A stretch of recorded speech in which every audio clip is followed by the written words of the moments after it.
YouTube, it's Brian Phillips. Blade 150S. Beautiful, safe equipped, dual brushless motors. I'm super excited to see this thing fly outside. We did fly it a little bit in the Unbox build radio setup. We have this bound up to our NX8 and it has safe and all the good stuff. It flies a lot like the 230 and the 330S. And so we're gonna do this right now. Here we go. Okay, letting it spool up. There we are, guys, look at that. Hands off, it's still drifting a little bit. That is just so cool. I love the size.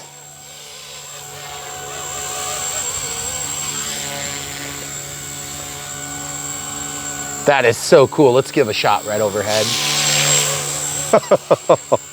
This flies on a really small 450 milliamp 50C smart pack.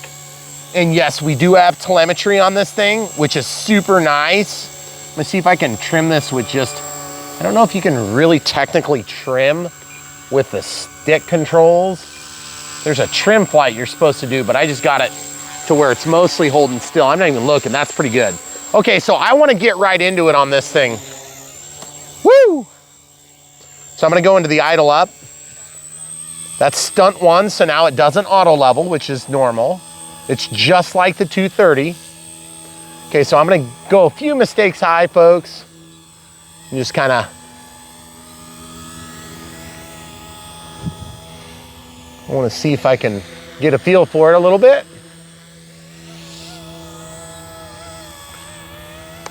Okay, into safe. And so you can see how fast it switches and there's no deviation in heading or attitude or any of that. It's just really rock solid. And so obviously when you fly this, especially in safe, there's a little tail waggle there. That would have been a bad place to put it down. I want to try this again. Okay, here we go. Upside down. See, I'm just not a very good pilot. That's part of the problem there. Okay, so I'm gonna see if I can bring this back just a hair. Okay, so I'm gonna go into Stunt 2. Okay, so here we go. So we're gonna go backward this time. Upside down, right side up. Oh, that is so stinking cool. And yes, I'm really satisfied with the way it's controlling. It's just, I know it's hard to see. So let's see if we can go where the sun is gonna be working with us instead of against us. Trade spots there, camera crew, on the right side. Perfect, there you go. Okay, so I'm gonna come over here. And remember guys, I am not a heli expert. I'm the opposite of whatever that is. That is so cool. And this thing just does it. Okay, into safe because I'm a chicken. And there we are. So as you can see, it'll do all the upside down things that you want to do if you're not very good at it and you're like me. But I love the way it looks. And the thing that's nice is it's a whole lot less intimidating than the big 330. But at the same time, I must say the big 330 is very easy to see.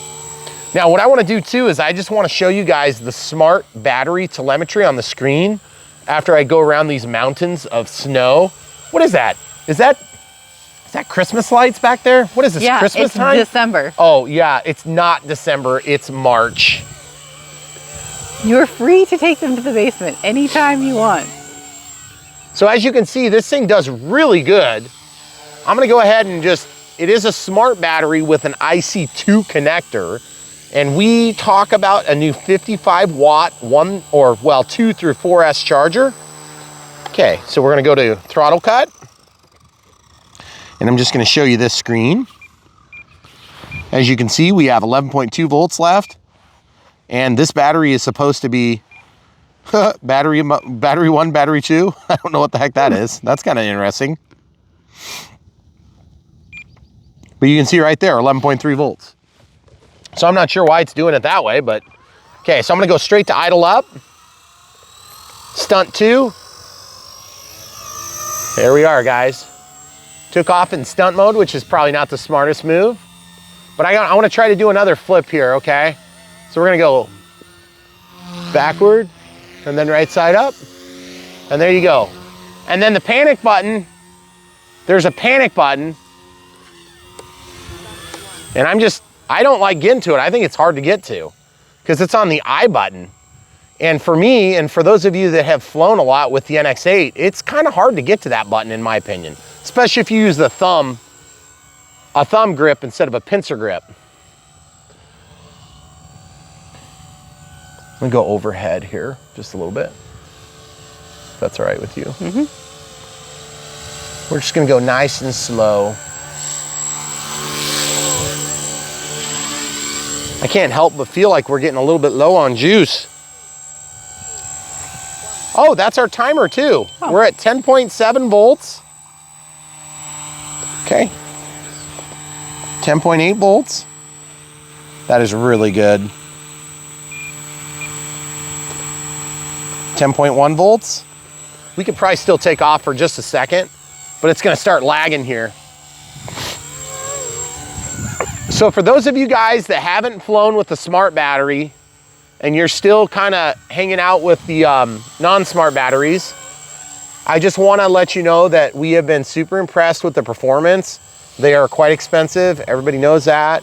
But the thing is, everything is getting crazy right now. And so I guess if you're gonna be spending crazy money anyway, you might as well spend crazy money on the best stuff. Mm-hmm. So throttle cut's on.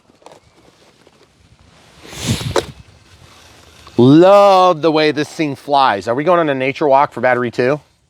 We can. Gen 2. Do we need gloves? I don't need gloves. I'll live for one nature walk. I think the camera crew was just giving me I'll be all right. A secret message that she wanted gloves. I'll make it. I don't know. Leave your comments. Leave your comments. Give me advice down below. Is she asking me to get gloves? So this is the way I tied that battery in there. Mm-hmm. Worked really good. So if you guys stay tuned, we're gonna go on a quick nature walk after we get gloves, evidently. And we are gonna go ahead and fly this thing down over the bridge probably quick and then just walk back up because it is pretty chilly. But we just wanted to show you, if you stay tuned after the nature walk, we'll go ahead and do the unbox build and radio setup. There's not much build involved. But just wanted to show you how that battery fits in there. Fits in there nice. It is kind of a pain in the neck to get these things on because they're so cone shaped that they always like to hit the battery. So you got to kind of work it back. But look, you're not hitting a motor now. Right. Which is real nice. Yeah. So super happy with this. We'll pause, reset with gloves, and come right back. All right, YouTube, here we go. We're just gonna take off and safe and do a quick nature walk. It's always fun to do nature walks with your non-creatures, your non-animals, because everybody loves walking their helicopters. We've done it before on the YouTube channel, and people always seem to get a kick out of it. Come on, camera crew. This thing is eager. Oh, look at this. Let's walk through this. Awesome. Right through the fog of death. Awesome. Oh, that's so cool. Oh, that's so cool. All right, you got to get another angle, hon. Just be safe where you are, okay? Mm-hmm. That is so cool. I want to go lower than it. This is our nature walk here. Not very naturey. Not very naturey today. It's like that's our air conditioner, folks. All right, we gotta walk over here where it's not juicy. So one thing that's nice about walking your helicopter is that it doesn't get in the mud unless you crash, and it's always ready when you are. It never wakes you up in the middle of the night unless something goes horribly wrong. Hey, should we walk across this bridge and come across the kids' bridge? Might be pretty juicy over there, but might be juicy. Well, it should be somewhat frozen, you would think, since there's ice all over. Probably. Hey, let's go through the national forest here. Okay. Should we cut the grass? Yes, cut it. Cut it. It'll probably crash because of it. Probably. Let's try this. It's like a tree. Yes, we cut the grass. Oh, that is so cool, guys. So much fun. And yes, I know some of you guys are thinking, that's so lame, Brian. You should be flying that thing upside down on fire. And nope, can't do it. Not that good. I don't know if you guys remember, there was this really like super lame movie that was super nerdy. And I don't know if you guys saw it when you were, it was like an 80s or 90s movie. And it was this RC guy that like flew helicopters and evaded bad guys. And I can't even remember the whole point of the movie. It was probably just to like fly radio controlled airplanes and cars. And this was like back in the day when FPV was not a thing. And the guy had cameras and he would fly the helicopters and airplanes around. And it's just like, this is the sort of stuff that you can do today. just normal people get to do it. Let's fly down by the creek. Oh, that's so cool. There's quite a bit of water in there. We love it when there's actually water in our waterway. Okay, I'm gonna go between us if you're careful there. Yep. Oh, that is so cool. Look at this. Oh man, we need to get a little tree trimmer on there so we can go in there and trim down here.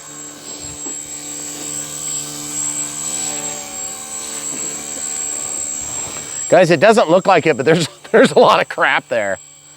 This thing flies rock solid, folks. I mean, I'm loving flying this thing. And I've been safe this whole time, essentially. So I'm hoping that you're enjoying this as much as I am. Let's go this way, because it's super juicy over there. Okay. Oh man, I want to fly through that weird tree, but I don't know if I have enough clearance. What do you think? No? I don't know.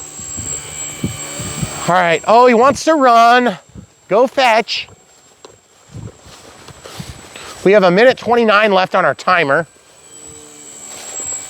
Come back here, Fido. Come back here, 150S. Oh, so glad you're back. Uh-oh, uh-oh. Oh, we're cutting grass again. All right, hold on. Careful where you walk. A little juicy here. It is. Goodness gracious, there's a lot of runoff from this. Woo! Okay, so let's go over here and see what the waterfall looks like.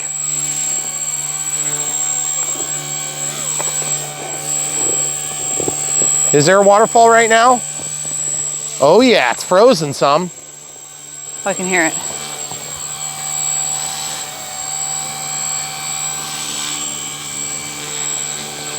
Oh, that's so cool. It's actually kind of quiet because it's riding down the ice. Yeah. You guys hear it now? Now that the super noisy electric helicopter is over there. Whoa, trying to take down trees. Legit trees this time. All right, nature walk continues. I don't think we're gonna be able to make it back, hon. What do you think? That's what I'm thinking. You think I should just, uh-oh. I just felt the vibration in my hand. You know what that means. We're gonna fly down where it's really hard to get. Oh goodness. What? Why? You're the one that gets to go get it. Yeah, that's true. Okay, so this is behind the house here, guys. And this is an area that's pretty cool and fun, but it's kind of jankety and messy. Yeah. But it's so much fun to be able to fly back here. And then of course this is where the Draco incident happened, right over here. Right there next to that chicken coop. With no chickens in it. There's no chickens. We should just get rid of it. Hey, you want to trade to my right side? Thank you. Okay, I'm gonna go on the inside here and then I'll come in by the targets and then, oh, that looks so sweet. Oh, nature walks are so much fun, guys. Oh, come on, let's go for a walk. Come on, dog. I mean, helicopter. What have we walked in our nature walks, camera crew? What do you mean? What do we walk? We've walked all sorts of things. Oh. We walked a rock crawler. Mm-hmm. We walked there was a VTOL. Oh man, this looks slick. Lots of quads. Yeah, lots of quads. Okay, let's see if we can do this. We had 24% left on our battery on the last one. So I think we should be okay to get across here. This is our little other bridge. Let's see if we can clean it off. Oh yes, do it. Woo! I don't want to slip. Yeah, you go and then. And then the camera crew will go. Yeah. Okay. Kind of have to like look what I'm doing. Woo! Whoa, we hit a branch and we still survived, folks. Are you coming, camera crew? Yep. Okay, I'm gonna get out of the way so you got somewhere to go. Okay.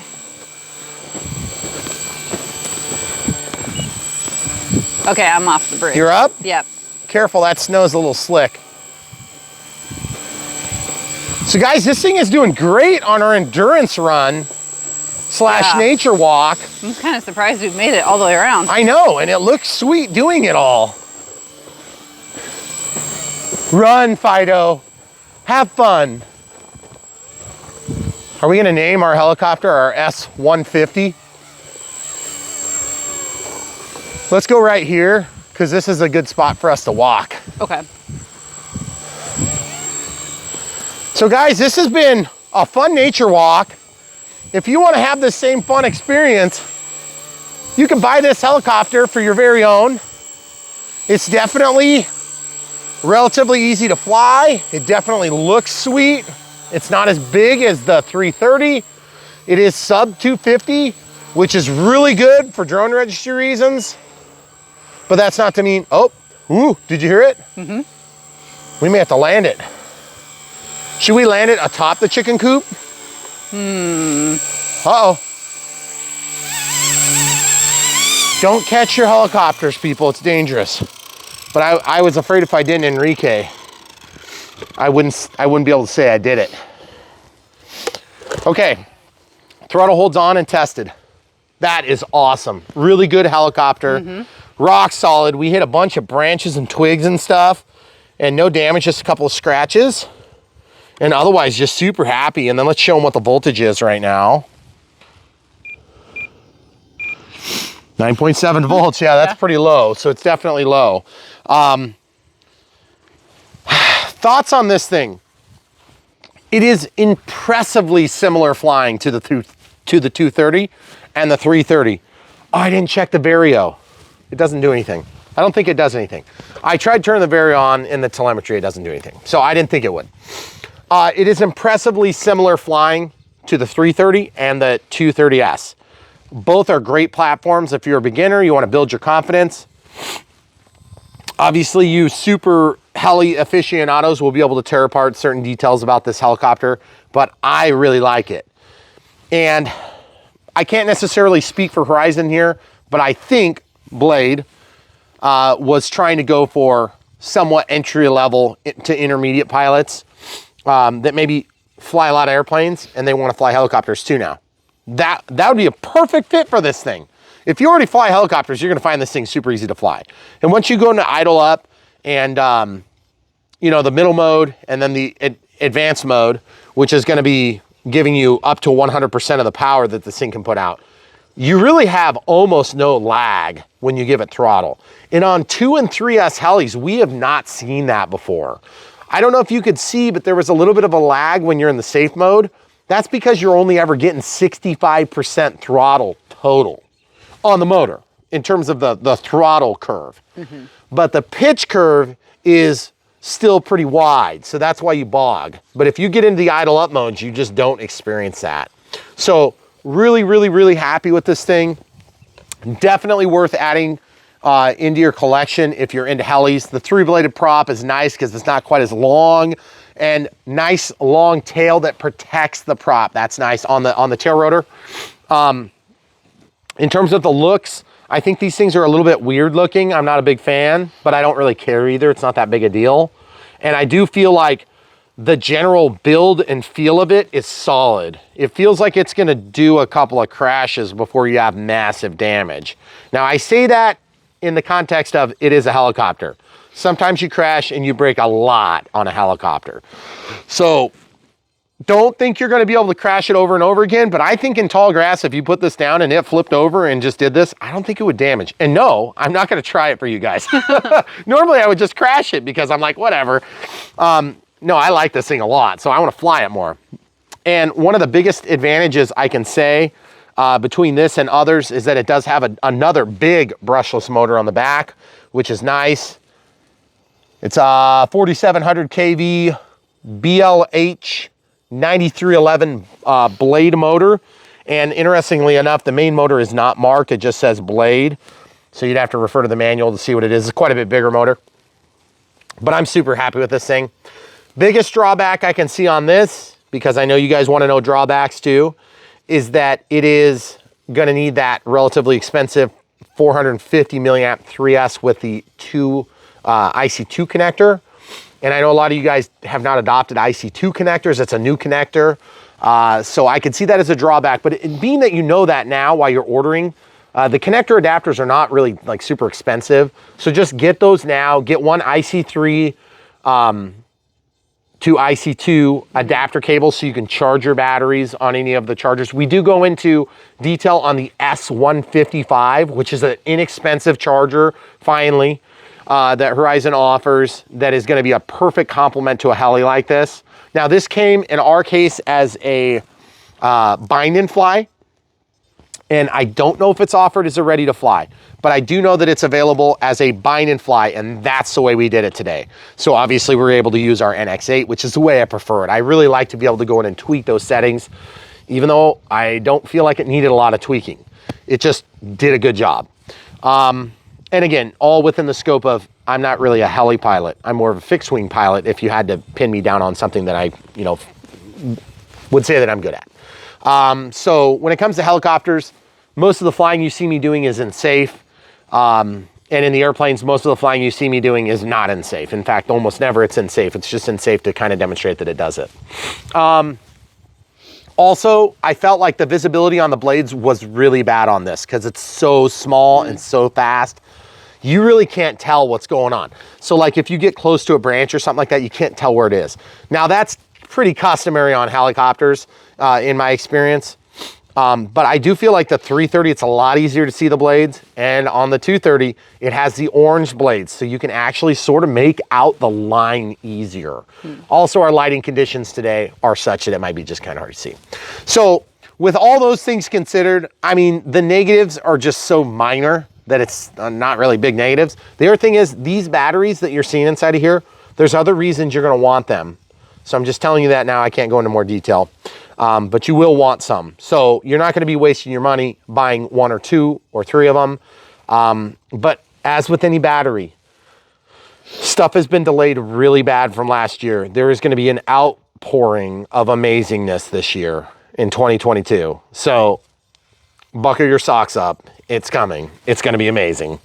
And honestly, I gotta say, really happy with the smart technology. I thought it was a humongo gimmick at first, but now that we're kind of experiencing how nice it is to not care about the timer and to be able to just fly until the battery needs to be done, I mean, like we didn't know what we were missing. I mean, we had voltage alarms, but they weren't dependable. You could never really kind of tell how much you had to go. And now I just feel like we have good information and we can act upon it, which is what we've been asking for a long time, Horizon. So thank you for finally giving it to us. You probably did it a year ago and it just was stuck in a Chinese port somewhere. So very happy with this. Awesome job, Blade. Go get one. Don't forget to stay tuned. We're gonna do our unbox build and radio setup next. We're gonna go over the S155 as well and our thoughts on that charger. So that'll be contained in the video at the very end.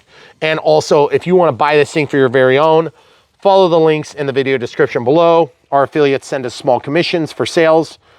When people follow those links, you don't pay any extra, but you help to fund and support our family and channel. And so we really appreciate you guys doing that. We feel like that's the most equitable way that you can help support us, other than the obvious smashing the like button, liking and subscribing, and sharing this video with your friends if you're into this sort of thing, and your friends might be.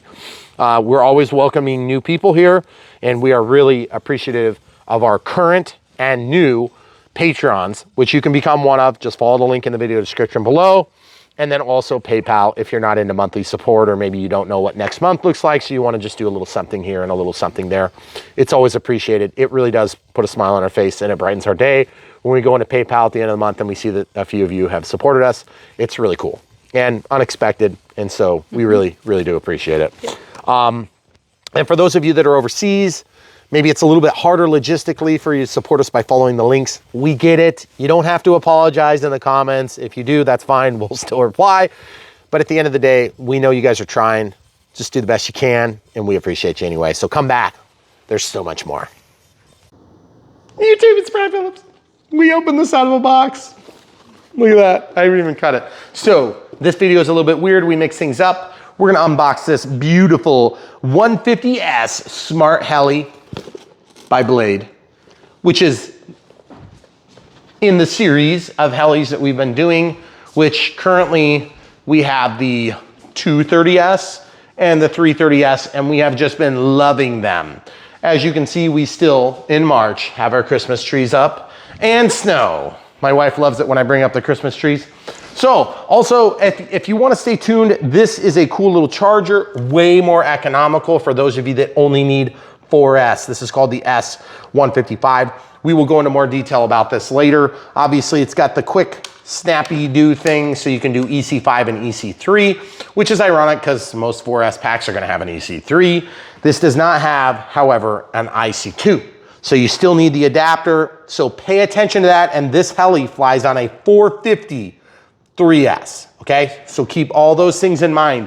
This is the first one we've had that uses the 450 3S. We've used 850 previously in the the 230S, right? Or 220S, 230S.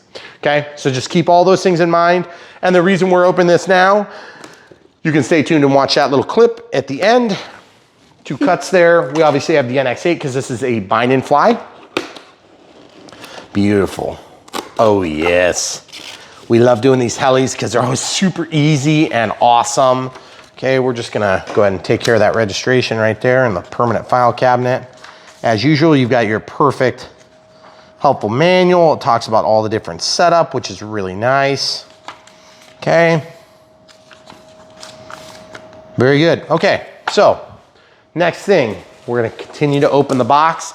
I don't usually recommend hanging on to boxes, but boy, with these helis, it is nice because they do pack really nice. Okay, so it comes with a blade protector, and then it comes with a bag of doohickeys. Do not throw this away. You will regret it immediately as soon as you crash.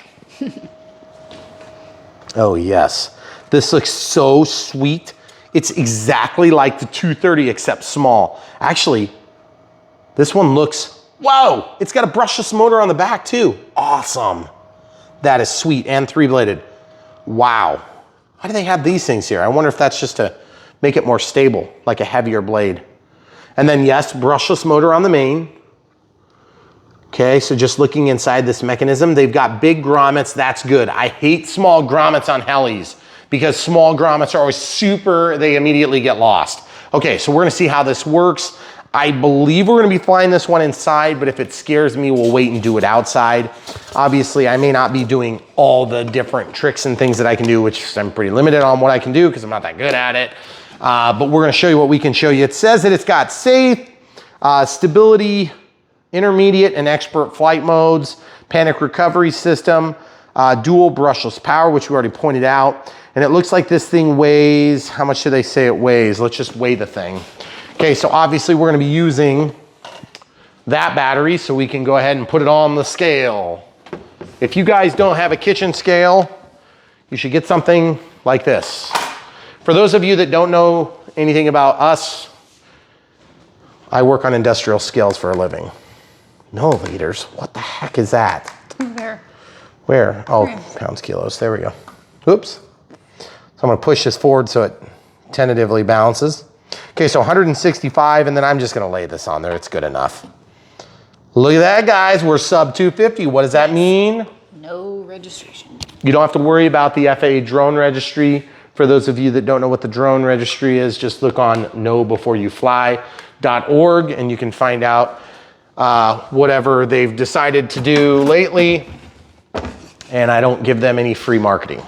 So here it is. Look at this, beautiful. Okay, so we've got a thick carbon fiber spar. Obviously 3-bladed prop, looks like a single mounting point. That's a little bit strange, but then there's a collar here with 2 collet sets, or 2 sets, not collet sets. And then obviously the tail is 1 piece. That's kind of nice. A little bit nervous that's gonna get broke easily. They seem a little bit light. I like that that's stuck down on that double-sided tape actually. Okay, you can see it's got a blade motor on there. So what is the size? Doesn't say there, it'll be in the manual. And let's go ahead and pop this off. Obviously that thing is really beautiful. Let's show the size comparison before we take that cover off. Okay, so just up against some of the other competitive brands here, it looks like it's about the same as the E180. which has a lot more heavy duty stuff, but we're just gonna put this down because it's in this lineup, so we'll let you see what it looks like next to the Horizon stuff. That looks pretty sweet, obviously. Looks like a similar canopy design, which I like. It's got more of kind of like a pointy nose, and it points up a little bit. I actually love the way the 330 looks the best out of all these, but I love that this thing mimics the look, and that is so cool. Obviously with Helis, Helis are a different breed when you get into flying fixed wing versus flying Helis. It's not actually as different as you might think. If you know how to fly a helicopter, you probably can fly an airplane. But if you know how to fly an airplane, you may not necessarily be able to fly a helicopter. In my experience, helicopters are a little bit harder to fly than an aircraft, like an airplane with fixed wing. And they're similar to a drone, but drones usually almost always have very robust flight controllers, and so you don't have to do much of anything unless you're in a racing drone, and then you do a lot. Okay, so that comes right off. All you do is just pull the grommets off. Let's look at the servos and the ESC. Obviously all carbon fiber tray here, which is really nice. Nanolite Horizon. Oh, those are Spectrum H2070 servos. I bet those things are super expensive. Look at that, it's so beautiful.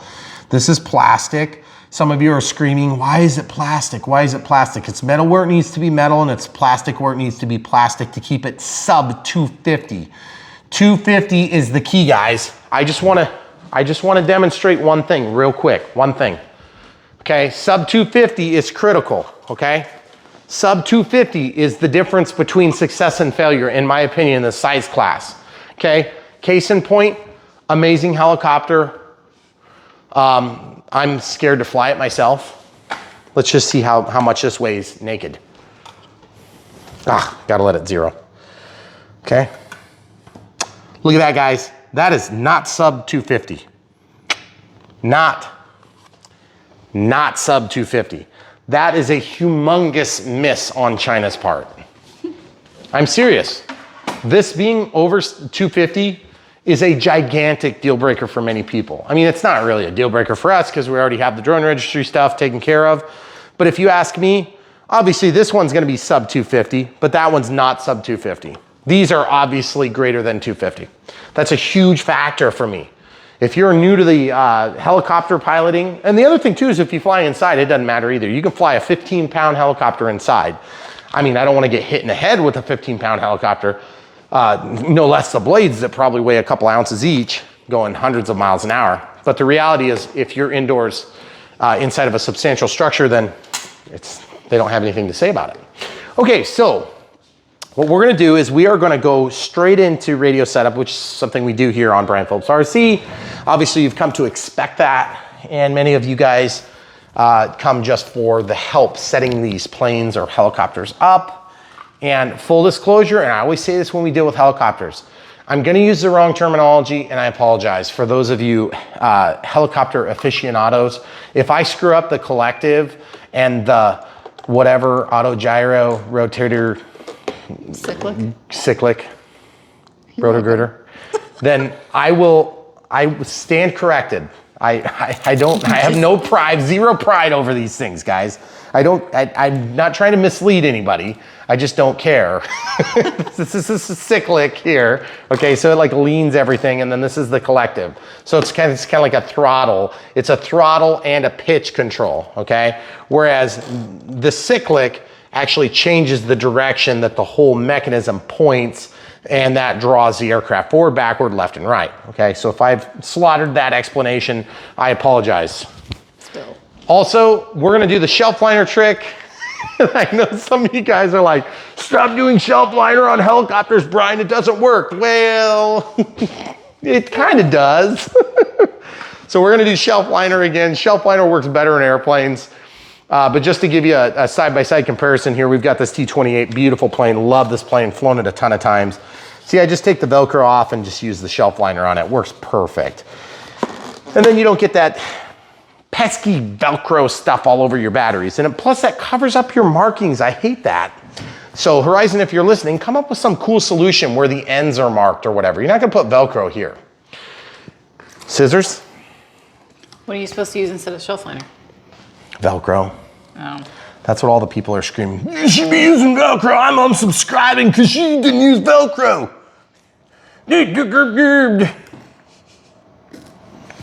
Well, you can use Velcro at your house. Yes, you don't have to do it my way. This is just what I do in my own lazy way. Well, don't complain when your motor burns up your battery. Well, you may have noticed it already. There's no motor right here, guys. Yeah. Did you see? Nice. That is awesome. Thank you, Spectrum, Horizon, whoever's to blame for that. Blade. Okay, so I'm just gonna lay this in here. Oh, that looks totally terrible. Wow, I'm gonna trim this. Black shelf liner. Yes. I need to get you some black shelf liner. We should, good idea. Okay, so yes, that's perfect. Ooh, yes, perfectamundo. Okay, then we're gonna trim this down a little bit. And then we're gonna trim this down a little bit. All right, cool. So there's your rocket science moment for the day. So if you guys are doing the shelf liner trick and you're like, but Brian, how do I keep the shelf liner in there? I am so glad you asked. You know what I'm gonna use that's gonna work perfectly? Glue, foam to foam. Foam to foam. But this isn't foam to foam. This is foam to plastic. Don't worry, it'll work. I promise. Okay, so listen, this is the way I'm gonna do this. Oh, you know what I need that I didn't get? A Q-tip. You never know when you're gonna need a Q-tip. I can use this. I'm gonna use that because that's garbage. So I'm gonna barely use any of this stuff, okay? Just like one little schmutz. Is that a technical term? It's not. I just did that little bit, okay? It's not even a real word. And I'm just gonna spread that around so that it becomes tacky. Okay, now if I ever decide to upgrade to Velcro and go all in, like seriously all in, then, and I know some of you guys are screaming, stop using, I'm unsubscribing, I want my money back. Don't worry, he's not going to. So there you go. So we're gonna let that sit. We're gonna let that off gas is the proper terminology, even though I don't get the helicopter stuff right. The reason I bring this up is because everybody always gives me trouble about using the wrong terminology for helicopters. And the funny thing is, what you guys don't know is that way before we did a YouTube channel, I had helicopter. Except we've told them that. You have? Haven't we? If you've watched every one of our videos, I'm sure I said it. I've said a lot. Okay, look, this is off-gassed enough, right? Look at this. It's almost like the factory meant for it to be there. Wow, that was so good. You never know. Pretty good. Amazing. I like it. Yep. Okay, so is this battery done charging yet? No, it's at 60%. Okay, so also I've cut off all the other safety warnings. Full disclosure, if you're a lawyer, we are filing our safety warnings and we will reattach them when we're done flying. Yes. That said, be careful, don't cut your hand off. There's rotating parts. Okay. If you Duly noted. if you didn't know there were rotating parts on this, probably the wrong hobby. Just saying, just in case. Okay, so we've got the NX8 turned on. We have it set to our Trojan. What? So we've got the T-28 Trojan here, and this was the last plane we did. Show them the T-28 Trojan. See? Wonderful. Okay, so what we're gonna do here is we are gonna click the back and the cancel brings you to the model menu, or alternatively, you can just click this to go into the function list. Click, scroll all the way down, system setup, disconnect RF. You'll note that the light goes off. That means the RF is off. Then we're gonna model select, scroll down to add new model. Now, if you have Wi-Fi activated on your NX8 or NX6 or whatever it is you got, you can go add new bind and fly if you want. I don't do that on this channel. Here's why. I want to teach people how to use this very expensive thing that is very high quality and awesome. And if you don't know the power that's between your fingertips, you're probably not gonna take advantage of it. If you load the bind and fly, you're gonna have to reassign switches and all sorts of garbage. You might as well just build it yourself and know what's going on. The only exception and caveat to that would be if you're brand new, I still doubly want you to follow and do everything you see in the videos. And you're like, but Brian, you're too quick. I know, just like click the little thing in the bottom corner of the video. It's a little gear and you can literally slow down the video. The reason we have to keep moving is because there's people that are not new that also want us to go faster. And it's like, well, we're trying to strike the middle ground. Then Okay, click so the gear Heli. and make Brian talk faster. Exactly. So you click create. It's going to make a new model, which is in this case a helicopter. And you'll note that it's just like chilling here, like busy doing something. Okay, so then we've got all sorts of different things here. By the way, I cleaned this with alcohol. The other day I was complaining, well, not the other day, for like months, I've been complaining after a rain event, I got water in here and it worked kind of poorly because it would skip ahead and stuff like that. And cleaning it with alcohol did help quite a bit. Isopropyl alcohol, what was it, 92% medical grade? Yeah. I'm sure you could use a different grade if you want. Okay, so what are we gonna do for setup? I don't really know what to do. So we're gonna look in the manual. Why do we look in the manual? Because I don't know. If you don't know, consult the manual. If you do know, or you've watched our videos before, you'll understand that helis are not my mainstay, but we know enough to be very dangerous and cut ourselves. So we're gonna be careful with this. All right, so we opened page 2. Evidently this is page 2, this is page 1 somehow, okay? 14 years of age, okay? So if you're younger than 14, are you even allowed to fly these things? I don't know. Don't listen to me about any legal or safety advice. Consult your tax attorney for that. Or somebody else that knows, not me. Okay, this is flight preparation checklist. They did not say to pack a lunch. I know. What if we get hungry? The Chinese are really good about covering the But can details. we fly near bushes? Near bushes and boskage. Yes. Okay. So you're not going to find any boskage in the Horizon Hobby manuals. All right, so DX60, which by the way, boskage is a real word. We just like nobody knows what it means that is English speaking natively. Okay, so always turn the transmitter on first, unless you're dealing with ready to flies from competitive brands, and then you kind of do it the other way. Just listen to Brian Phillips RC, he'll tell you what to do. All right, so this is the transmitter setup table. So there's mixing, pitch curve, throttle curve, channel assignment, servo setup, dual rates in Expo, gyro, timer, channel input configuration, flight mode setup, and system setup, okay? So there's a lot more than there is in an airplane. Now, the reason that there's more is because more stuff, believe it or not, this thing is quite more sophisticated, electronically speaking, than an airplane, okay? All right, so the first thing we've already done, we did the model type, Heli, swash plate normal. We haven't done that, model type.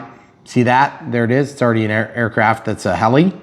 If you were to select an acro, you would have problems. So just be aware of it, okay? Also, if you change that at this point, you reset everything in this model. Whoa, buddy. I got really excited. Model name, and it says Heli. I think we can get more specific than that. So what I do, and you'll notice I'm using the legacy keyboard because I'm a very stubborn person and I like using things that I figure out once and then I keep using them until the day I'm dead, plus a few weeks. I keep using it after I'm dead. So Heli, this is gonna be the Blade 150S. So we're gonna click and scroll that in and come right back, so stay tuned. Okay, so now it says Blade 150S. We'll hit back. Sometimes it beeps at that point. Okay, so there's swash type. So if we look in the manual again, it says right here, swash type normal. Okay, so it says normal right there. Mode normal. And you can change the picture. Whoa, that's amazing. There's so many choices. I'm gonna pick that one. Okay. Okay, we need to do the F mode, the F-in mode. F mode, sorry. Switch 1, B, inhibit, switch H. So hold switch, okay, good. So F mode, it's already set to this. This one's already inhibited, and then this one's gonna be set to switch H. Okay, now that is the throttle hold. Throttle hold toward my belly is on. Away from my belly is off, meaning it's dangerous and it can cut you. Safe. Not to be confused with safe, sensor-rated flight envelope, just it is safe, okay? I apologize in advance for any confusing things I say. Sometimes I say them. All right, channel assign. Okay, here we go. So if we look at this, it looks like gear is on F mode. So you just highlight it and then you move the A switch, which is gear. Oh, wait. You're setting it to F mode though, right?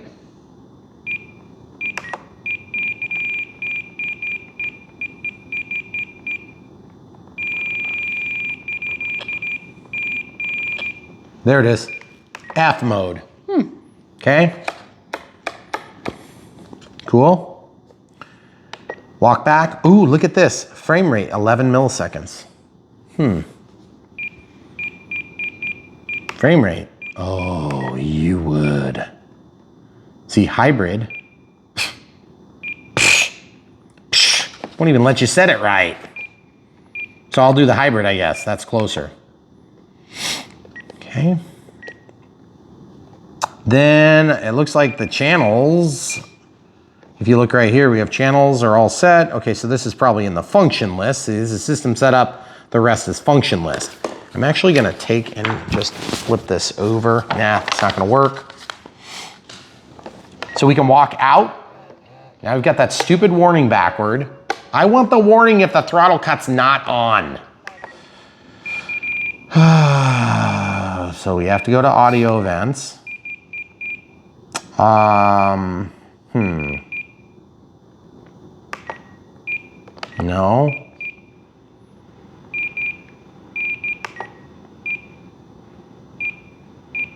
No. Is it under here? No. Normal mode, hold mode. That's correct.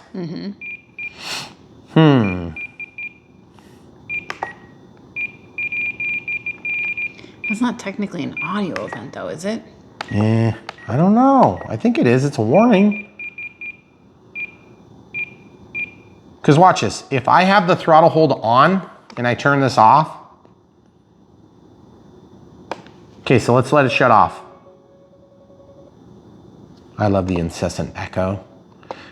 Just breeds confidence. Why are you warning me that it's correct? Okay, so we had this happen before, so then I have to go in here and go to audio event. Maybe it's under generic reports. Report it power up. No. Power sounds. No. No. Okay, so we'll find this and come right back. Okay, so to fix this annoying warning, you're gonna click function list, go down to system setup, disconnect RF, scroll down to warnings. You want the warning on there, not there, okay? So now watch this. It's gonna reboot, no warning, because the hold is already on. Now, if the hold is off, let's turn it off and we'll test, always test safety features, guys. I don't care what the manual says. I don't care if you are the smartest RC person in the world. Do not trust anything until you've tested it for safety, okay? Now, when I turn this on and it's got hold on, it will work. Do not trust Brian Phillips RC. Test it yourself. Don't send me pictures of your own cut up body, please. I've gotten enough of those in the day. Okay, all right. Which, by the way, the people that have sent me pictures of being chopped up by props and things, they've always admitted that they were at fault. So I appreciate that if you do happen to send a chopped up picture, and just make sure that you mention that it was your fault, and then I'll feel a little bit better about it. Because I hope that we're covering our bases here, guys. We try to get you guys in a situation where you're totally safe. Because there's two things that people get hurt on this hobby, and believe it or not, it's not generally crashing into yourself, although people do occasionally do that. They just don't sustain that much injury. What happens is people get their hands cut in props, and then they mistreat batteries so badly that they become round like a cigar, and then they smoke like a cigar. So please be careful when you're charging, and please be careful with throttle hold and things like this, okay? That's all I'm gonna say. I'm not your nanny, but you guys come here to get some help. So we do want to help you with the basics, okay? Throttle hold is something I preach, and I say it out loud because it's a good habit to have for now, especially if you're new. All right, so we need to go into the dual rates in Expo now that we have that annoying warning fixed. So we're gonna click into the function list, which is just clicking this scroll once, go down to dual rates in Expo. Okay, so on the aileron, they want it attached to switch F, which is incidentally what I do. So on 0 position, they want 100, 100, and then plus 25. Okay, on switch 2, they want the same thing. Which I don't really understand why they would have 2 that are exactly the same, but I guess they do. Then they want the 25 here as well. Goodness gracious. You can hit clear if you accidentally scroll too far. And then you can set your rate here to 75. Okay. So now as you switch, it'll change your settings. Now we're going to take and mimic that. It looks like it's exactly the same on all 3. So on the elevator axis, you're also going to set that to switch F. And then for 0, you're going to do 25. Then you're going to do 25. Then you're going to do 25. And I got to be honest with you guys, the horizon setup, oh, goodness gracious, it's just being extra mischievous today. Okay? And this is a deviation from what you're used to seeing me do on airplanes because this is not an airplane. Okay. Normally I would have like progressive Expo and then progressive rates. You could do the same thing here if you wanted.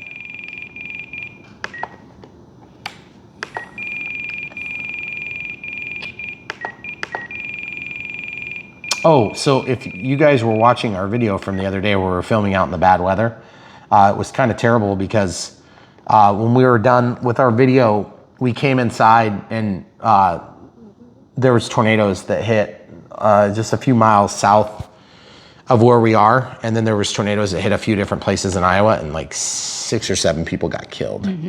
So it's a bummer. We don't have a lot of fatalities from bad weather around here, but you know, when it happens, it happens.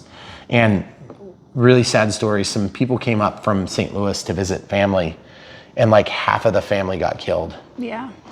Which is terrible. So we feel really bad about that. Obviously flying airplanes is great. And that's just another reason that you don't wait until tomorrow to pick up this hobby, you know, or whatever it is you're trying to do in life. Don't wait until tomorrow. You don't get any guarantees you're gonna have tomorrow. So not to get off on a total tangent like we do all the time, but seriously, start living today. That doesn't mean you have to spend money that you don't have to buy things like this. But what I'm saying is, you know, start making the moves that you wanna make today. Don't wait till tomorrow because you might get sucked up in a tornado and spit out. And it's not like in the movies. You don't live through that, you die.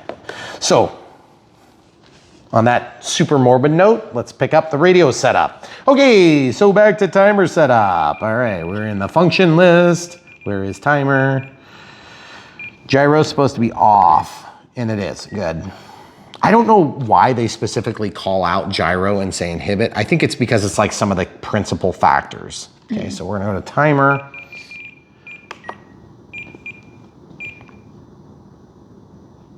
Time is 5 volts. The heck is that supposed to mean? Do we measure time and voltage now? Throttle out 25%, and they do want that inhibited.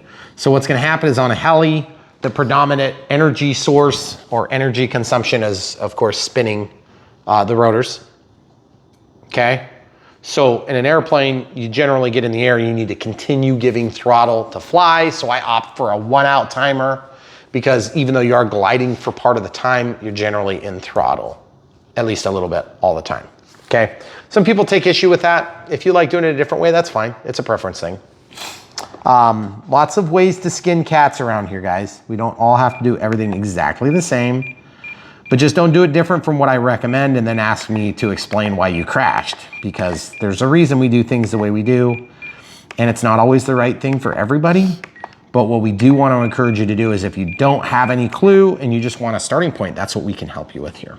Okay, so tone and vibrate for the expiration at 10 seconds. I want a countdown. I do not want a warning at 1, I don't want it at 30, and I don't want it at 20. And I don't want to have status reports on time, okay? You can also do that, it's another way people do it. This is a smart heli, so you're gonna have smart feedback on this, I believe. Not 100% sure on that, so I guess I should wait to see. You can't really see the ESC in there. So we'll find out real quick if we get telemetry on the voltage. Okay, so come back over here. We've got, okay, so now we're gonna click into the function list and we're gonna scroll down to throttle curve and pitch curve. Okay, so if you look right here, there's throttle curve and pitch curve. Okay, so this corresponds to the left stick. So when you actually move this stick up or down, okay, then this is gonna move down there. You see that little crosshatch that's going across? So this chart's gonna tell you what the output is relative to this position, okay? So what you wanna do is you wanna basically set this so that it's assigned to the throttle. So N is 30, 40, we're in the throttle curve. Yeah, so it's 0, 65, 65, 65. So that's on N, so you can highlight N. It doesn't say anything about Expo, so I'm not sure on that. So then this is gonna become 65. Okay, then this is gonna be 65 as well. And then this one's gonna be 65 as well. That means that the motor is gonna operate at 65% of output when you're in this mode, okay? So see how this starts at 1, and then as you bring the stick up to about 65, then it just tops out, which is weird because, oh, I'm sorry, at 25, the second point, which is about 25% of the stick position. So at 50%, you're still 65%, you're still 65%, you're still 65%, but this is gonna change the pitch in this range. That's obviously not in the throttle curve, it's gonna be in the pitch curve, okay? So if that makes sense, if it doesn't make sense, just keep doing this. Eventually you'll connect the dots. Some of these heli things are a little bit weird for people that are used to airplanes, I mean. Okay, so then 1 is gonna be 80, 80, 80, 80. So this is gonna be like idle up. So it's gonna make the throttle is always going to be on. Mean the motor is always gonna be spinning at 80% output, but then the pitch is gonna alter the relative, thrust of the helicopter, okay? This is why throttle hold is so important. If you have this switch in the wrong condition, or excuse me, it should be this one. If this is in the wrong condition and you have your throttle hold off and you don't have that warning turned on, this thing will spin up to 80%, okay? So you need to be careful with helicopters. And I know it sounds a little bit preachy and a little nanny-ish, but honestly, I don't want you guys getting hurt. And you're smart enough to figure this stuff out on your own, so a lot of you already know this stuff. I'm speaking more to the new people. That is truthfully one very difficult thing in this channel, is that we speak to such a wide variety of people that we try to cover our bases and keep people that are new from making bad decisions that are gonna hurt them or their property or somebody else, and without totally alienating all the people that know better. So please hear us from the right perspective there, okay?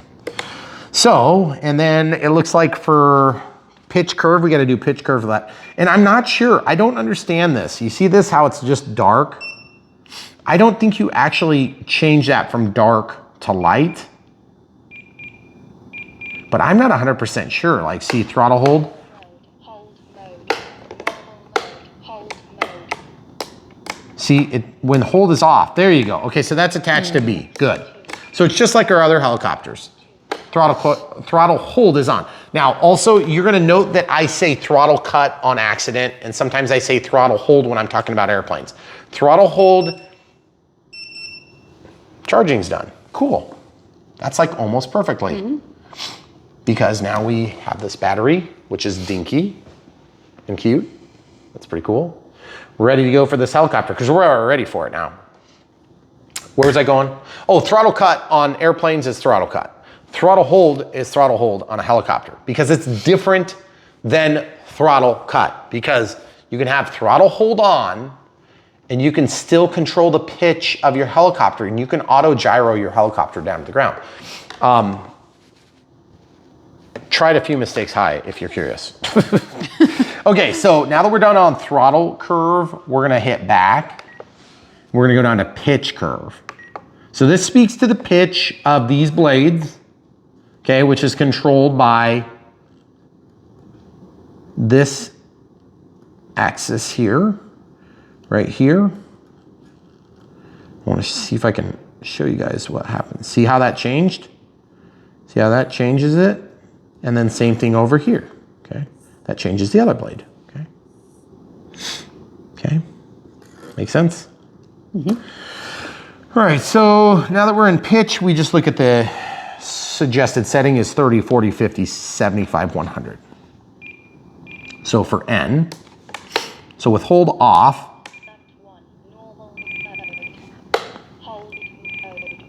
I'm gonna click into this, 25, 50,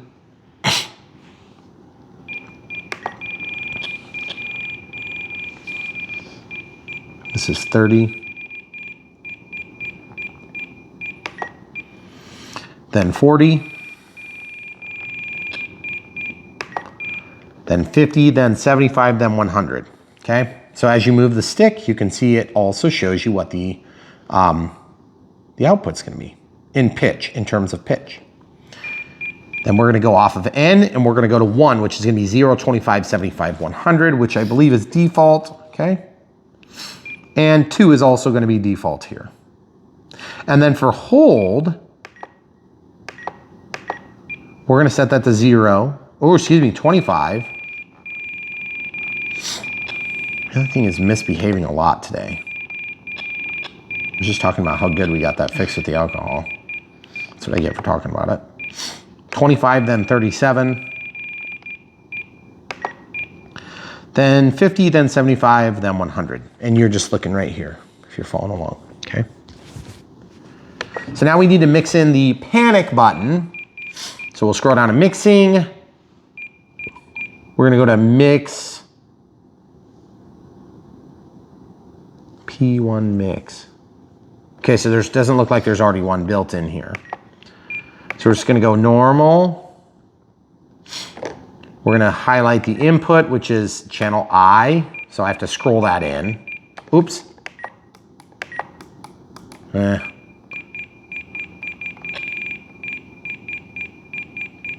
There's I. Okay, now how do you know it's I?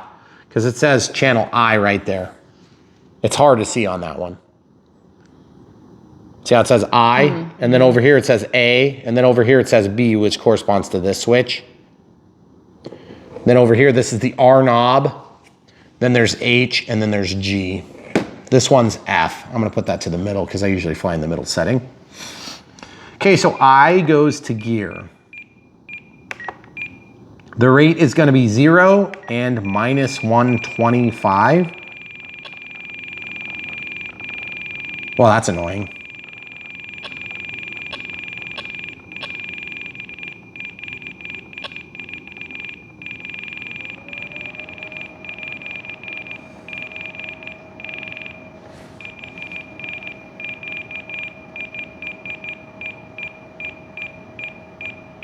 Okay. The offset is minus, or it's plus 100. Okay, there's 100. Then the switch is I. Oh, for God's sake. Did you see what just happened? Did it reset all that? It did because I had it not set to the switch. So you have to set the switch first. Guys, I forgot, I'm sorry. Start with switch I, and you want it when it's in the on condition, and you want it off here. But you see what happened? Now you have to hold that button, and then whilst holding it, now you have to set that. What a pain.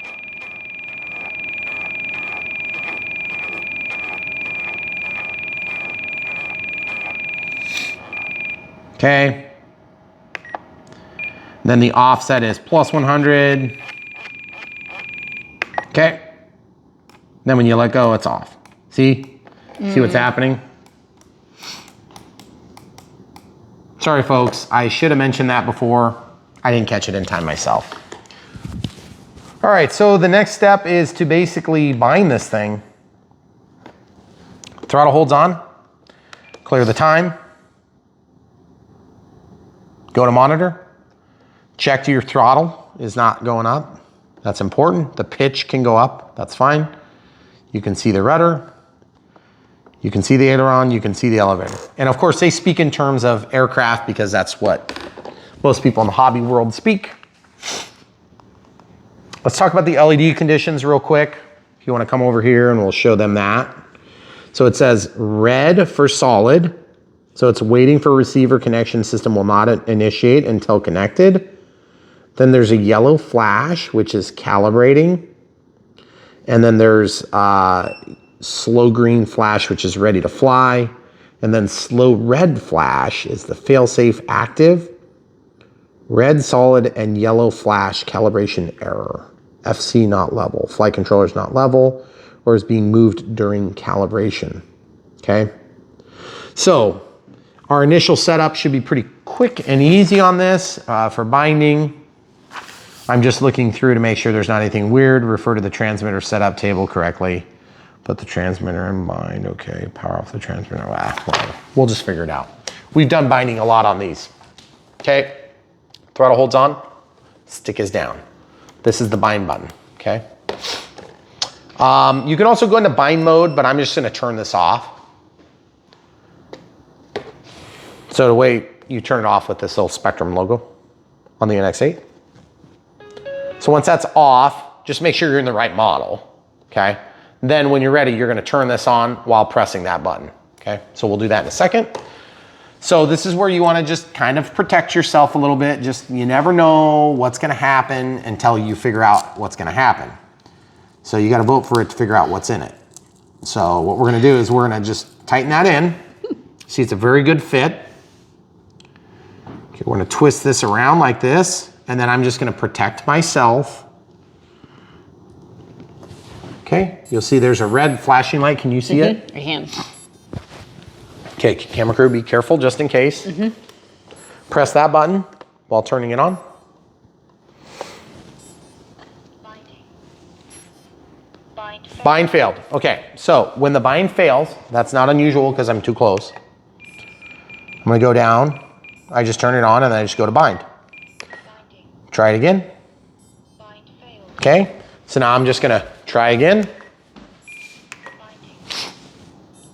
Bind failed. Okay, so I'm gonna go back even further. Binding. Bind failed. Binding. Bind failed. Still bind failed. Goodness gracious. Binding. Bind failed. Okay, so it's still bind failed. What's the color of the lights? I just want to double check Red it. flashing. Definitely red flashing. That's in bind mode. Okay, so just so you guys can see, it's kind of over here. Now there is a bind switch. Binding. Bind failed. Do I need to actually put a bind plug in there? Or push a button. Or do I somewhere? need to push a button? Yeah, that's all good points. I don't think so.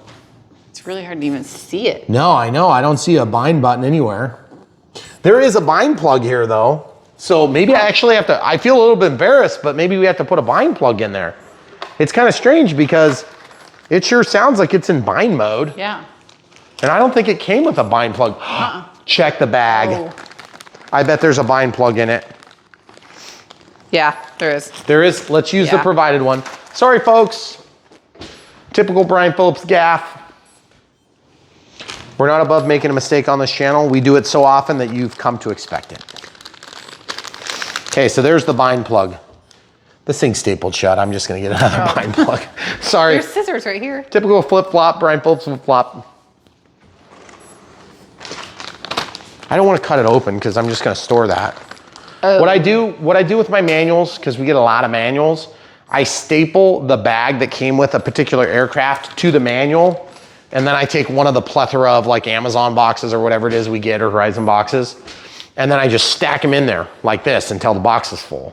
And then I have 3 or 4 of those boxes in our storage room with all the planes and helicopters. That's why we get so many Amazon packages. Yeah, so we Unless you're can gonna store run all out the of manuals. boxes. It'd be terrible. Okay, so this obviously just needs to be plugged in, and then that will hopefully take care of it. I apologize, folks, for not knowing any better. I should know better. Okay, so now, I don't know if I can bind from this close, but we'll try it. Bind failed. Okay, so now we go through unplug, replug, see if that takes care of it. So you know what, I'm just kind of working through the list of things you can do. Sometimes these things, Binding. DSS. got it. Telemetry. Okay, so you guys see the screen? Why don't you come around here? Okay, so the bind is complete. It's auto configuring the smart stuff. Okay, so we're up there. Now, first thing I'm gonna do is I'm gonna test my throttle. Okay, see it's not spinning, that's the key. Now, I'm gonna very carefully turn this off, being ready to put it right back on. Normal mode. Okay, so throttle cuts on. Okay, so now I am confident that this thing is under control. Once you're confident it's under control, you can undo your bind plug. And what I highly, highly recommend you do is take a second, get your stuff off your counter, and come right back. All right, so now that we've established that the aircraft is otherwise safe, you guys hear that? That's all the AS3X working. And we need to make sure that safe is gonna turn on when expected as well. So there's a couple of different ways to check that before you actually throttle up and fly it. I put my lanyard on because I'm gonna be flying this in a minute. But first things first, I wanna put this cover on. Now this is gonna be a very capable helicopter, so it's possible I'm gonna be a little bit scared and skittish to fly it in here. But I know that it's possible to be flown indoors without too much trouble. Okay. So we got that on there. I hope you guys can see good, but I'm just trying to kind of get these things lined up. It's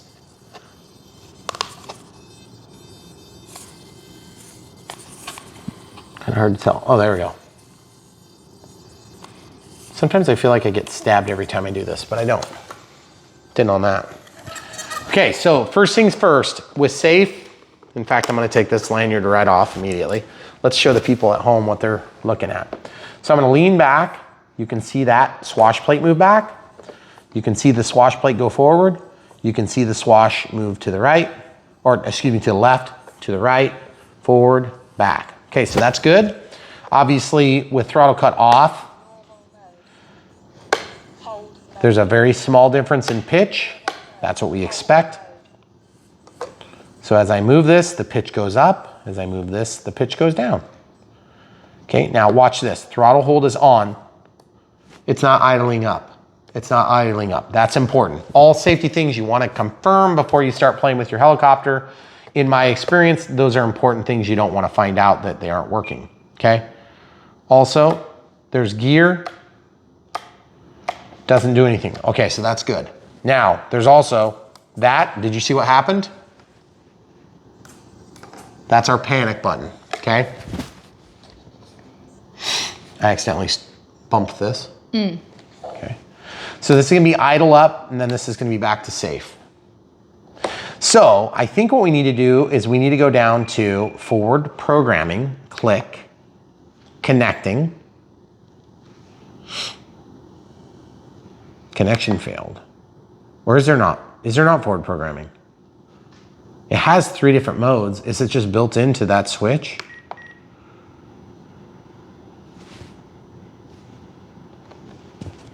Connection failed. Click for menu. You know what? They didn't talk about that at all. Maybe you don't have to do that. Start trainer, system setup. Gosh. Huh, okay. Well, here's what I'm gonna try real quick. Before we get any further, we're just gonna leave this here. We're gonna move down to the other side of the island where we've got nothing in the way, and protect yourself. Throttle cuts off. I just wanna see things spin up. Everything's leaning. Okay, throttle holds on. So everything is working as expected. Now I just need to, check one thing in the manual before we continue. Okay, so we refer to the manual because I can't figure out how to turn safe on. I think it's already on, and I think it might be related to this, but I'm not sure, and I don't want to find that out. So my throttle hold is on and tested by moving the throttle stick. So what I'm going to do is I'm going to pick up the helicopter, and I'm just basically going to use this. See the swash? Do you guys see the swash? See how it's trying to stay level? I can't tell.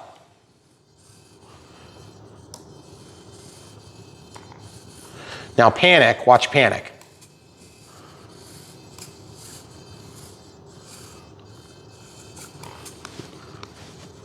I think that's gonna auto level, but we never activated it. So that's what I'm trying to establish right now, is do we actually have safe on or off? And then once it's, once we're flying, how do we turn it off? Because I still don't know. Or do we need to make an assignment like back in the day?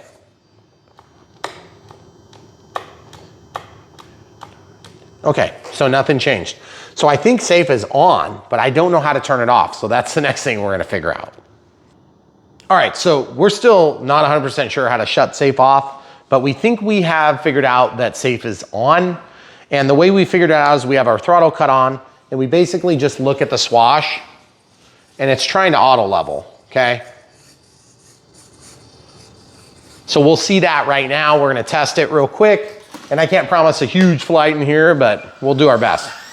There's about 30, 40% throttle, 50%. Then as you can see, it gets off the ground. Real stable flying, but it also auto levels when I let go of the sticks. So as you can see, it's flying very solid, and we have really no problems getting it under control. It's very solid, very, very solid actually. But it's also quite powerful. So I'm about 60% on the throttle right now, and I'm not really a heli pilot, but I just want you guys to see the sticks. So camera crew, if you wanna come over behind me, like in the mudroom area there, and you can show them the sticks and the heli at the same time.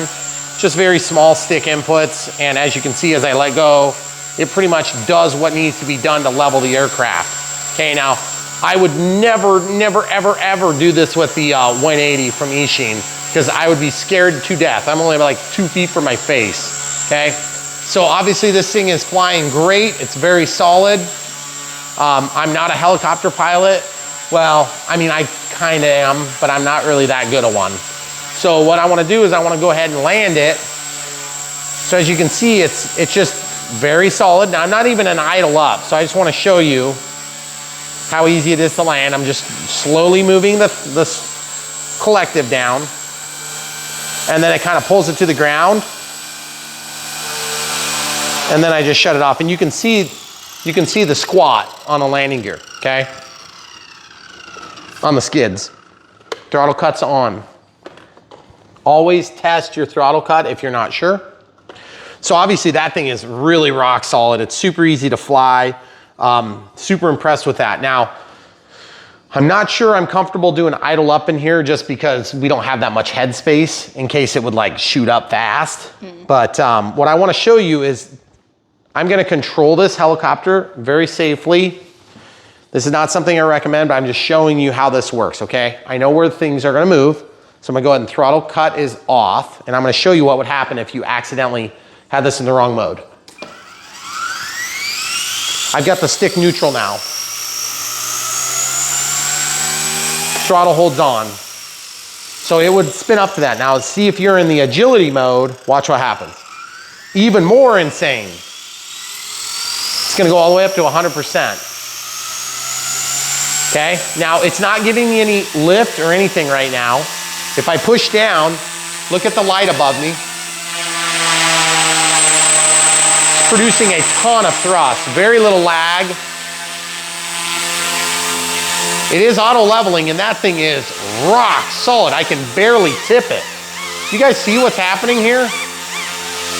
I'm trying hard to move it, and it just like is holding itself still. I'm like twisting with all my might. My fingers are white. Do you see my thumb? Do an extreme close-up. Do you guys see how hard I'm moving that? That is incredible. incredible gyroscopic force. Okay, so that's in agility mode. Now obviously if you move the yaw, it's gonna allow you to reposition it. Okay, now I'm gonna go to the intermediate mode. You hear the change in the pitch? Doesn't seem to be correcting any of that. Same thing, look up above. So you can obviously flip this upside down and you can push it all the way up. It's blowing like crazy down here. And then in the normal mode, all the way down, and throttle holds on. You can kind of touch the top of this usually on a helicopter, but this one's round, so it's hard to slow it down. Okay, normally I would hit, if I want to slow that down, I would touch right here on a helicopter. But when it's got a round piece, sometimes it's real hard to slow the prop down. Or not the prop, the rotor. So without further ado, I'm gonna just fly around the room a little teeny bit. By the way, we didn't even hardly talk about the smart telemetry. I'm fairly confident this is gonna operate exactly like the 230 and the 330 in terms of when you come into the throttle holds on, when you go into the idle up, then you're gonna lose your safe. And that's what you want, okay? Because you wanna be able to flip it over upside down, all that. Okay, so the other thing is you'll see I have 130-31 left, and there was zero lag on that pack. I couldn't believe how powerful it was. I mean, when I was trying to twist that thing, I couldn't get it to twist. It's like so solid. Now I could have moved it up and down, but I couldn't twist it, which is just amazing. So you can see right here, RPMs and voltage. That is sweet. That is so nice in a helicopter. So you're gonna be able to get a critically low alarm, imbalance alarm, and all that good stuff. And by the way, that is the most important one, 10.6, okay? All right, so throttle cuts off.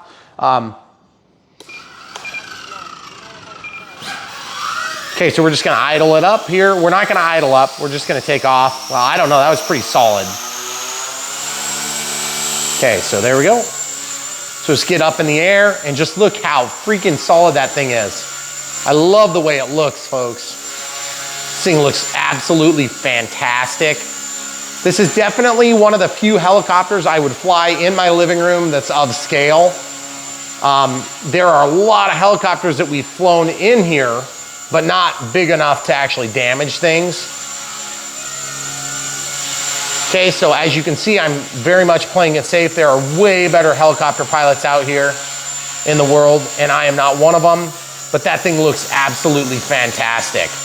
Very easy to fly so far, real happy with the controls, and I'm in basically the Expo, the top one. So I'm gonna see if I can land this real quick here. Just playing it real safe because I'm in that top setting. I like to bring that into the middle. I don't think it's gonna make a difference, but we're gonna try it now.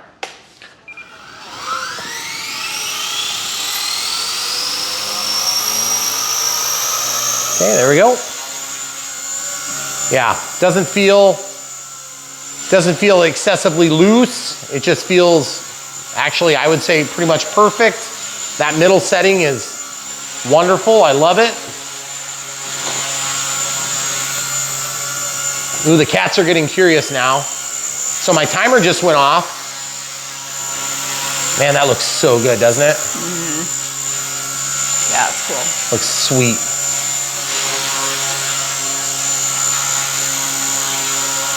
So obviously we're gonna fly this outside. We'll do some tricks and different things. We'll see how fast we can make it fly.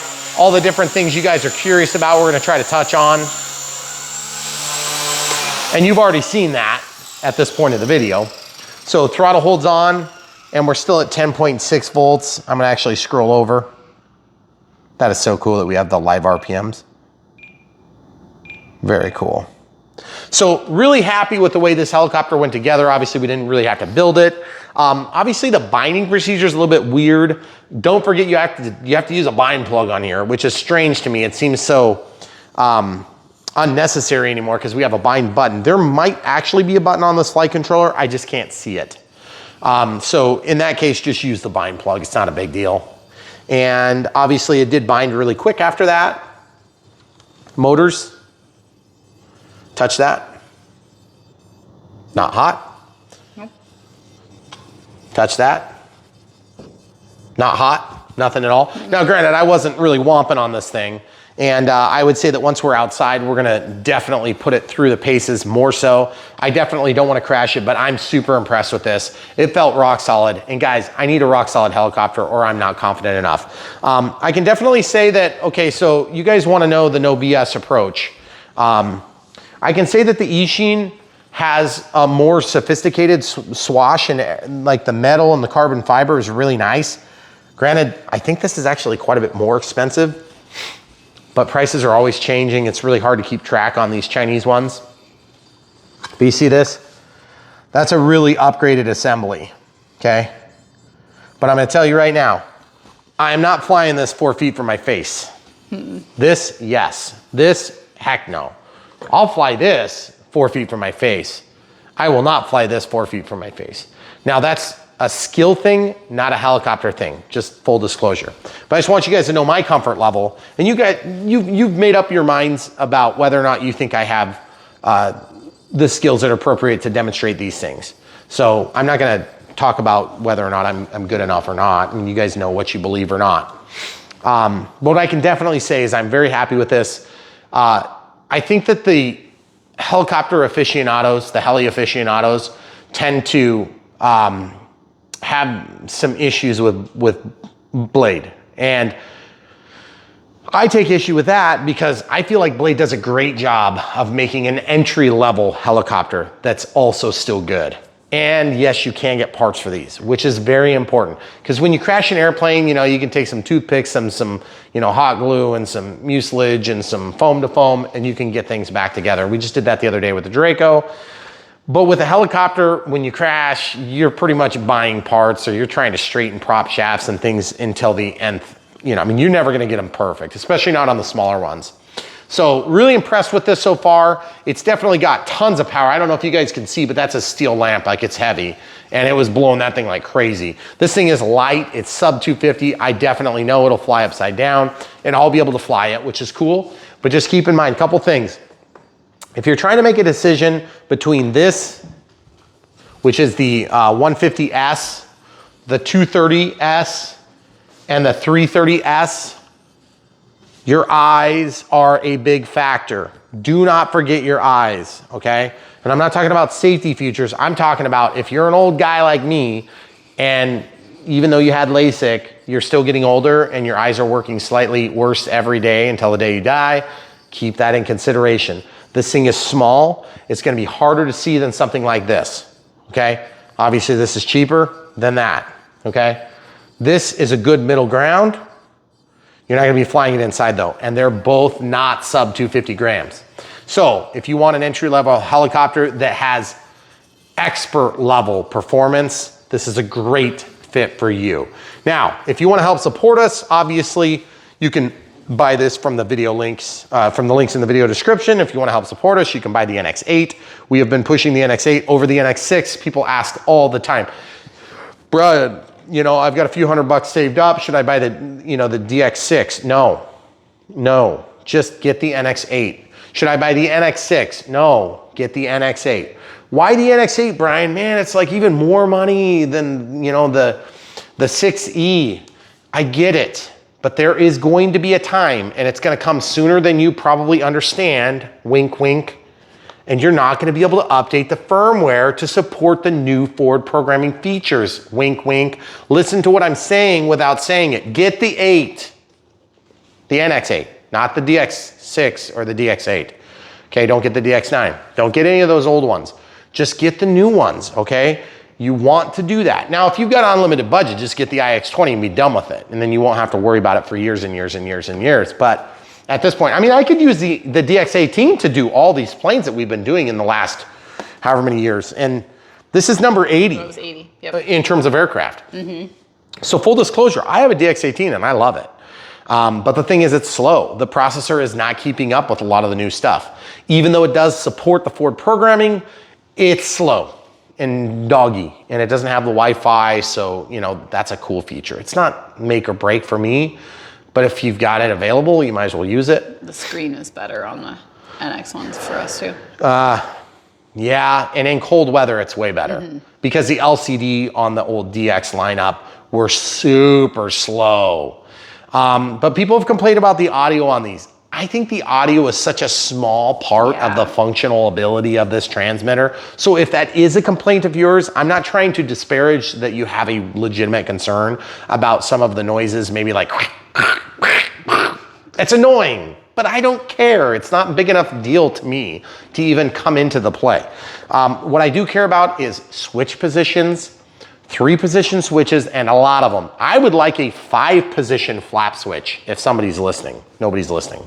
I want a 5-position switch. I want to be able to do all sorts of crow configurations and all that stuff. And, you know, I would like to be able to have that, but nobody's giving it to me. So someday, I mean, I can do it with mixing 2 switches together, but it gets too hard to find those when you're flying, in my opinion, especially flying aircraft like airplanes that are fast.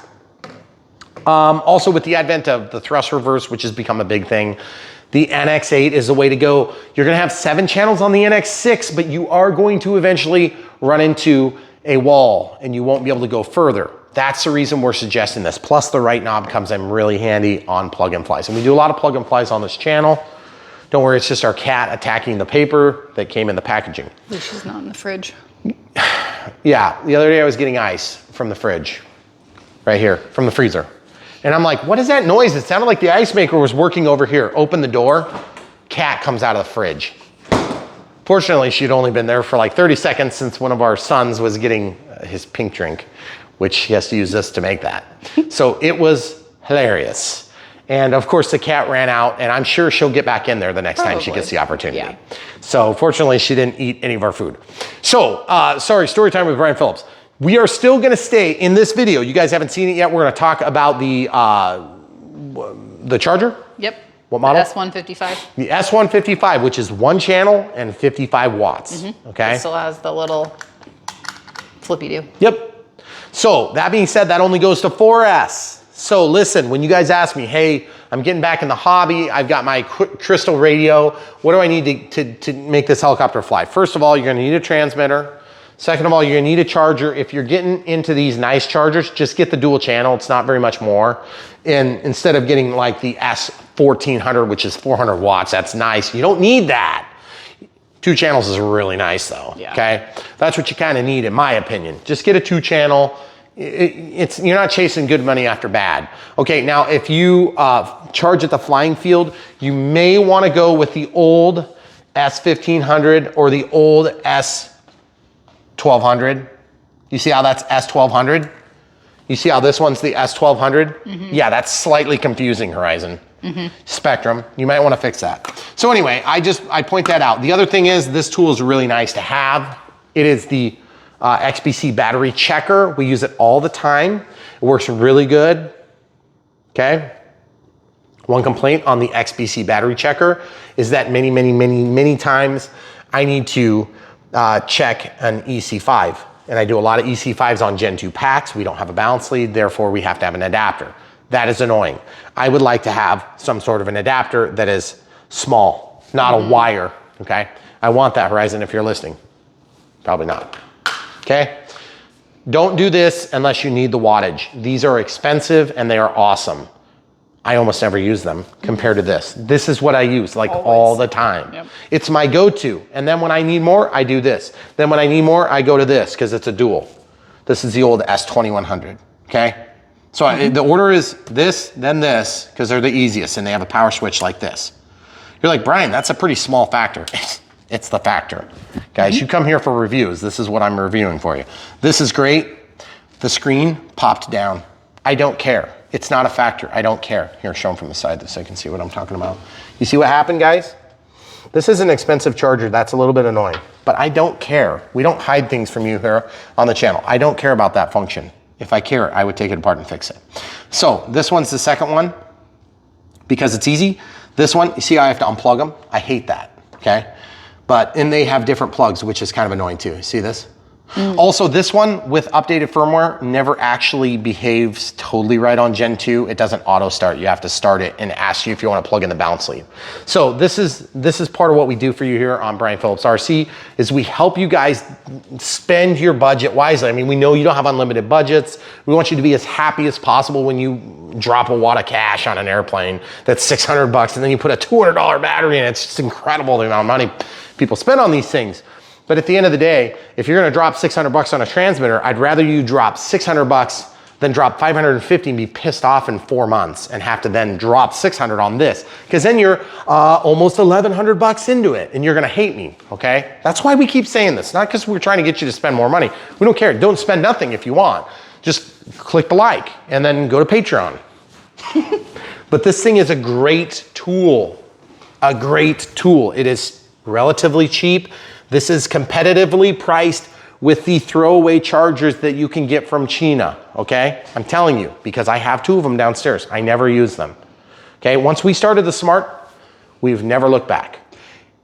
And if you get a smaller charger and then you upgrade, you can still use that. We still use all of our chargers. But if you get an NX6 and then 6 months from now you have to get an 8, you're not gonna use it. Go back to well, that's not true. If you have a kid that flies, you can do trainer.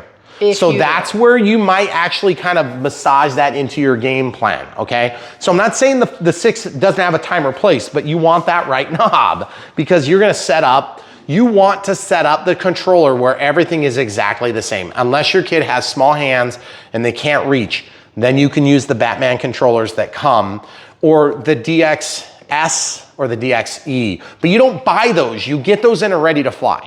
You don't buy those, you get those in a ready to fly. Did you hear that? Okay, good.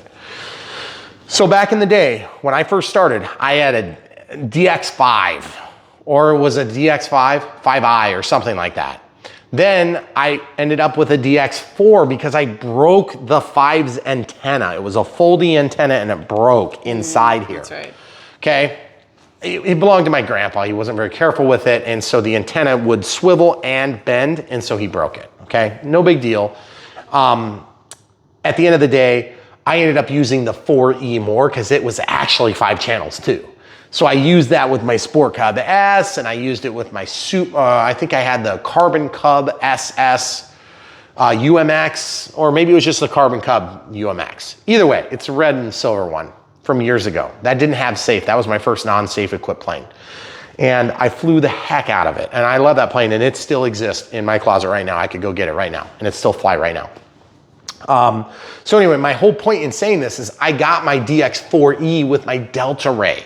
I went back to a ready to fly, so I had another transmitter, because the heartbreak of being a new pilot and not being able to fly is more than you can bear. You will get into this and you're gonna think I'm a nut job when you watch this and you're like, whatever, that guy's just like so full of crap. Just do it, do it. And then come back and tell me I was right and you were wrong. Trust me, because you will get obsessed with this. Because it's super fun, and yes, I know we're talking about big numbers, you know, like $300 for a charger, like $600 for a transmitter, and that's without the nice battery, right? You know, that's a lot of money. That's like almost $1,000, right? Then you get into a helicopter like this, you're over $1,000 all of a sudden. You get into a plane like that, you know, you get into a plane like this, the next thing you know, you're spending thousands of money. So all I can say to that is it doesn't happen all at once. You know, you do that over the course of many months when you're new. Or when you're like me and you're working with all these companies, then it's a different situation. And you guys all know that. So we don't mean to, you know, pretend that that isn't a factor. At the end of the day, we want you to have an A compared to B, compared to C, compared to D, not a A. Like, this is great. It's the cheapest plane ever. This is the biggest plane ever. This is the fastest plane. No, that's a bunch of malarkey. I don't really care about the speed of the plane that much, unless it's the V1200, and that's incredibly fast. So, by the way, if you want to buy the V1200, it's in the link in the video description below. One of the hardest planes that we have to fly. Hard to take off, people can't control the P factor, and it is insane. Also rolls out for 4 miles. I think thrust reverse might work on that now. It would help a lot, but it's a tricycle, or not a tricycle, it's a, you know, I don't know how that's gonna work with a tail dragger configuration. So, just keep in mind, if you think of a plane, we've probably done it. If you want to see us do a plane, leave it in the comments below. We'll try our best to help you out. We don't work with everybody. We would like to work with everybody, but some of these other companies don't want to work with us because we're too truthful for you. Because remember, at the end of the day, we don't work for Spectrum. We don't work for Horizon Hobby. We don't work for Blade. We don't work for Arrows. We don't work for Hobby King. We don't work for Banggood. We don't work for Amazon. We don't work for any of those people. We work for you guys. So at the end of the day, we use those as a tool to bring you more. That's what we've been doing this whole time. And sometimes people challenge us on that and they would be wrong because we started shelling out the dough just like you for every single one of these things that we were reviewing. And we could only do so much. Now we can do a lot more. So it's really cool to have these partnerships because at the end of the day, you get more footage, you get better footage, and someday you're gonna get a lot more footage and a lot better footage, but we're working desperately hard to get to that position. We're probably still a couple years off, especially with inflation the way it is. So hopefully that answers a lot of your unanswered questions. If you'd like to dive deeper, leave a question in the comments below. Don't forget to hit the like. If you haven't clicked the bell for notifications, we try to do somewhat regular schedules, Monday or Tuesday releases, usually a Thursday or Friday release. Sometimes we'll throw in a Wednesday, and then once in a while we'll sneak in like something that we know everybody's gonna be annoyed with us, like a weed whacker or a leaf blower or some sort of tractor thing, and then everybody like hates us, which is like, sorry, it's still my channel. I'm gonna still do things that I like once in a while, beyond just the stuff that we like here and we share in common. Also, the PPG stuff is coming. If you guys are excited about it, I am, believe me, very excited about it. I've been kiting. Once in a while we get too windy to fly, and then I go out and kite. It's perfect. So we've got this nice trade-off here because you need a little bit of wind to bring that thing up in the air and kite. Kiting is where you practice with the wing, which is the parachute for the layman like me. And then you don't put the motor on the back necessarily. They call that motor kiting if you've got it on the back and you're just practicing. So I'm working back through all of the basics to try to get more muscle memory, and it is time consuming and scary if it's too windy. So just learning, the more you practice, the less you're scared, the more control you have, because a lot of it is muscle memory and reflexes. And you have to develop that, just like flying radio controlled airplanes. And I want to encourage you at this moment to stay tuned. We're going to talk about that charger, and it's a new one for us. So we want to bring you the pros and cons about that compared to what we've used in the past, because it is a new offering. So the other thing is, obviously we have tons of stuff coming. If you want to help support us, as always, buy the helicopters, airplanes, and other accessories from the links below, and you will be supporting us. And then also, Camera Crew, do you want to talk about the thing that you've been working on? Oh, I am working on setting up a website so that you don't have to necessarily scroll through all of the links in the description. Mm-hmm. Plus, what you see in the description is the maximum that number we're of allowed characters. to put there. 5,000 characters, that's the limit. Which is a fraction of the things that we've reviewed and have links to. So I'm working on getting a website live, so you'll be able to go in and click whatever brand, or if you're looking for beginner planes, different jets, searches, those kind of things. So that will be live soon, and the link will be in the description, and it will be a work in progress. So please be nice. I'm filming all the time, so. And we also have 4 kids. If you guys didn't know this, my wife takes care of our 4 children during the day. She homeschools our kids. She was a teacher by trade for about a decade. And then she stayed home with our kids as we've grown our family. And she also films for me, and she does tons and tons and tons of work to facilitate what you guys are watching. And that has detracted from her channel, which just got demonetized. Thanks, YouTube. That's a really nice fat middle finger to our family. Thanks so much for that. So if you guys wanna go over and watch Homeschool 101 and just like leave it playing all the time just to screw with YouTube, that would make my day. I mean, literally, because Megan has put in so much effort into this channel, and she could probably give 2 craps about this helicopter, and yet I love them, and so she does it for you guys and for me, which is really cool, and it's very nice. Thanks, Megan. You're welcome. So at the end of the day, we have so much more coming, and we hope you guys will be here to help us enjoy it together. And we really do enjoy doing this stuff for you. So we are gonna get a flight of this outside. We're gonna hopefully get it next to the trees. Maybe we'll do a little nature walk. We like to do nature walks with these airplanes once in a while when we can, because I can bring this by the trees. I'd like to do some upside down flights and probably a lot of TikToks. I'm just kidding, I'm not gonna do that. Not with this one. Maybe I'll use one of the E-Sheens for that. But at this point, we are still, work in progress on helicopters. So be nice, please. And definitely buy these things from the links in the description below. You're probably a better heli pilot than I am. So if you have something that we said wrong, just go ahead and correct me in the comments below, because you're gonna do it anyway. Any other thoughts, camera crew? Stay tuned for the charger. It's coming up next. Hello, YouTube. We're gonna open this box today. What could it possibly be? We're gonna find out. You already know, you already saw it, but we haven't seen it. So we're excited for this one. Ooh, we have lots of packaging in here. Wonder what this could be. Oh yeah, look at this. Ooh. Blade 150S. Cool. Very cool. It comes in a small package. Let's go look at this next to its big brothers and sisters. Here's the 230 and then the 330, which is pretty cool. So I'm super excited to see how this thing measures up. And what else came in the box? Looks like we have a couple of these 450 milliamp 3S batteries. Now keep in mind, I believe these have the IC2 connectors on them. And so you'll wanna make sure that you get one of these batteries if you don't already have one, or at least get an adapter when you order. And then this is something that I've been wanting to share for a while because I feel like it's a great option for people that are not going into the 6S platform, because as you'll notice, this only goes to 4S, but it does IC3 and IC5. So it's gonna give you a lot of the benefits. Now it's only 55 watts, it's a lot less power than an S2200 or an S1200. They also have an S1400, which is a 400 watt single channel, but it still has this flippy doohickey thing. So this is nice because it gets you what you really need, which is the connectors. Problem is, you're only gonna be able to do 2 through 4S, whereas you can go up to 6S on these ones. So just keep that in mind when you're ordering this thing, okay? So we're gonna open both of these, this and the helicopter. Obviously with a 3S pack, like what we have sitting over there, you can charge. And then as usual with the Horizon stuff, they send everything in bags like you were at the hobby shop or whatever. And this is another thing that you may wanna get, okay? And when I say may, if you don't have it, you're gonna need it, okay?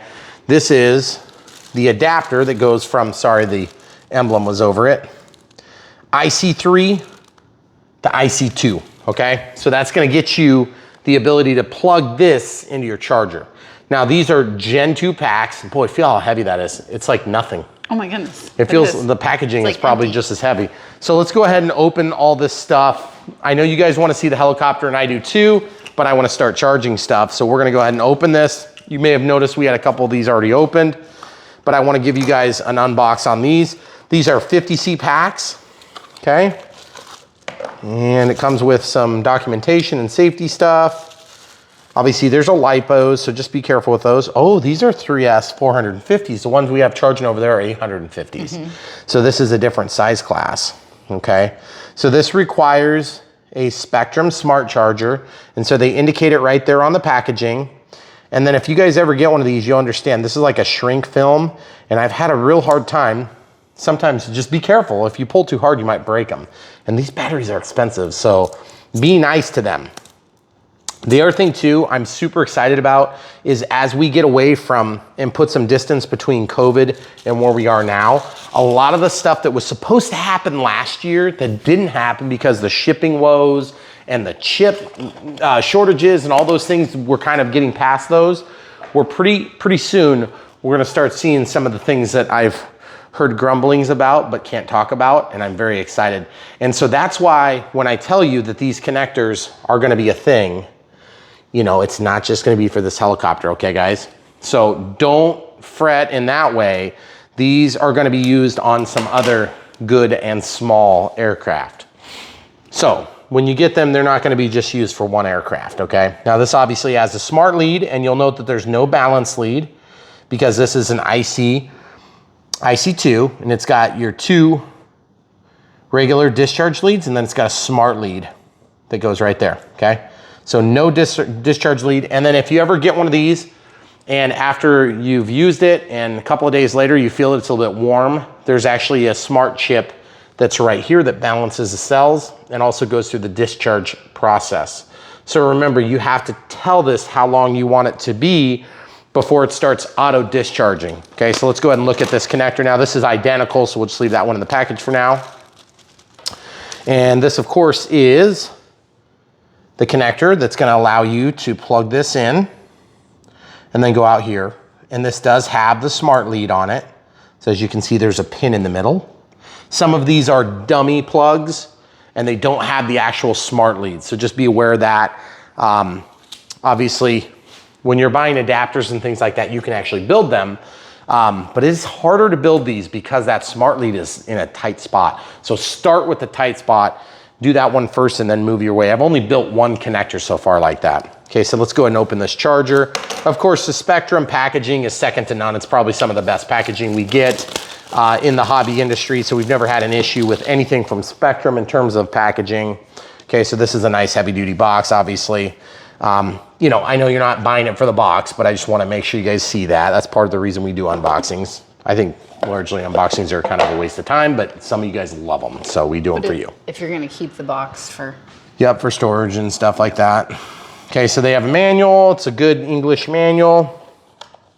Gosh, it looks like some sort of a smartphone or something. Okay, so it comes with the AC cord. That was a question I got the other day on the S2200. And yes, it does come with this cord. So obviously when you're ordering it, make sure it's got the right cord. Generally speaking, most of our audience that's buying stuff from our links, which by the way, if you haven't checked, there's a link in the video description below for all of the items that we do. Generally speaking, that's always gonna be true. Okay, so there's 2 through 4S. There's a USB upgrade, that's USB-C. Wait, that's USB. That's not USB-C, that's USB micro. Mm-hmm.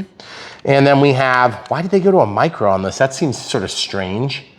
So there's IC5 and IC3, okay?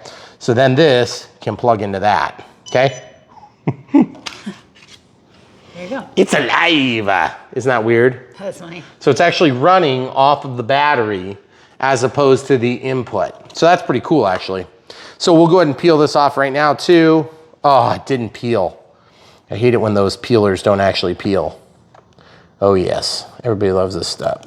Oh, so beautiful. Okay, so now that we've got that done and it's in Frankenstein mode running off the battery, I just wanted to show you that when you plug this in, there's some big gigantic warning label on this. Warning for indoor use, do not expose to rain. Okay. I don't know who's planning on doing that. Rain inside a lot, so. Well, I mean, yeah, that's true. Okay, so just a regular AC plug. This is kind of a standard AC plug for North America. And we actually have a plug under the counter, so I'll just go ahead and plug that in.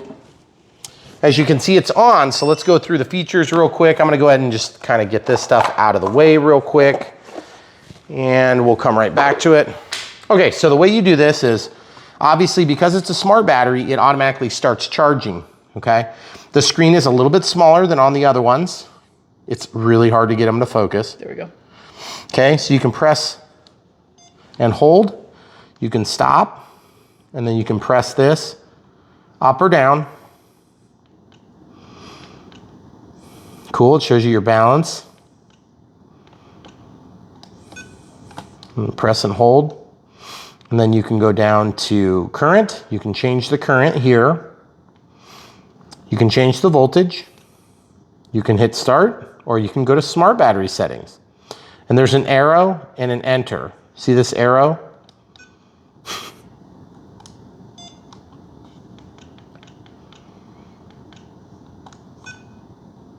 Auto storage is set to 72 hours. So now this is how you can make your smart batteries perform even worse. Run them all the way to 240 hours, and then they will only discharge after essentially 10 days, right? Mm-hmm. So what you want to do is, if you're curious about that, you can set them. The best thing you can do is set this value for auto storage to as low a value as you can tolerate as a hobbyist. Okay, so like if 12 hours is the lowest setting before you actually turn it off. And yes, you can turn it off, okay? I don't want it off, but I need to have windows of time because of our filming schedule. And then also you can change the current setting and it will store it for this battery. This battery has a unique identifying number in it. And it's gonna basically be chargeable at 2.25 amps, which is incredibly quick for a 450 milliamp hour battery. So we're just gonna set it to 0.4. That's a 1C charge rate. And then the storage voltage on a Gen 2 pack is 3.9 volts.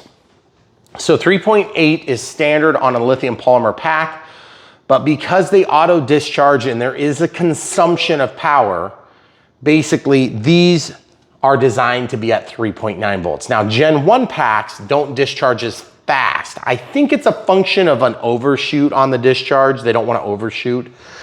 So at any rate, and then there's a fault log, and then there's also a battery update. So you can do software updates on there, okay? And in my case, I'm just gonna show you real quick, if you wanna just back up here, I'm gonna unplug this. So it doesn't know what's going on. It's like, hey, what happened? Let's just show you how easy this is. You plug it in and it charges. Takes a second to automatically initiate. And then the other thing I've noticed on some of the other chargers that we've got, did I do it too quick?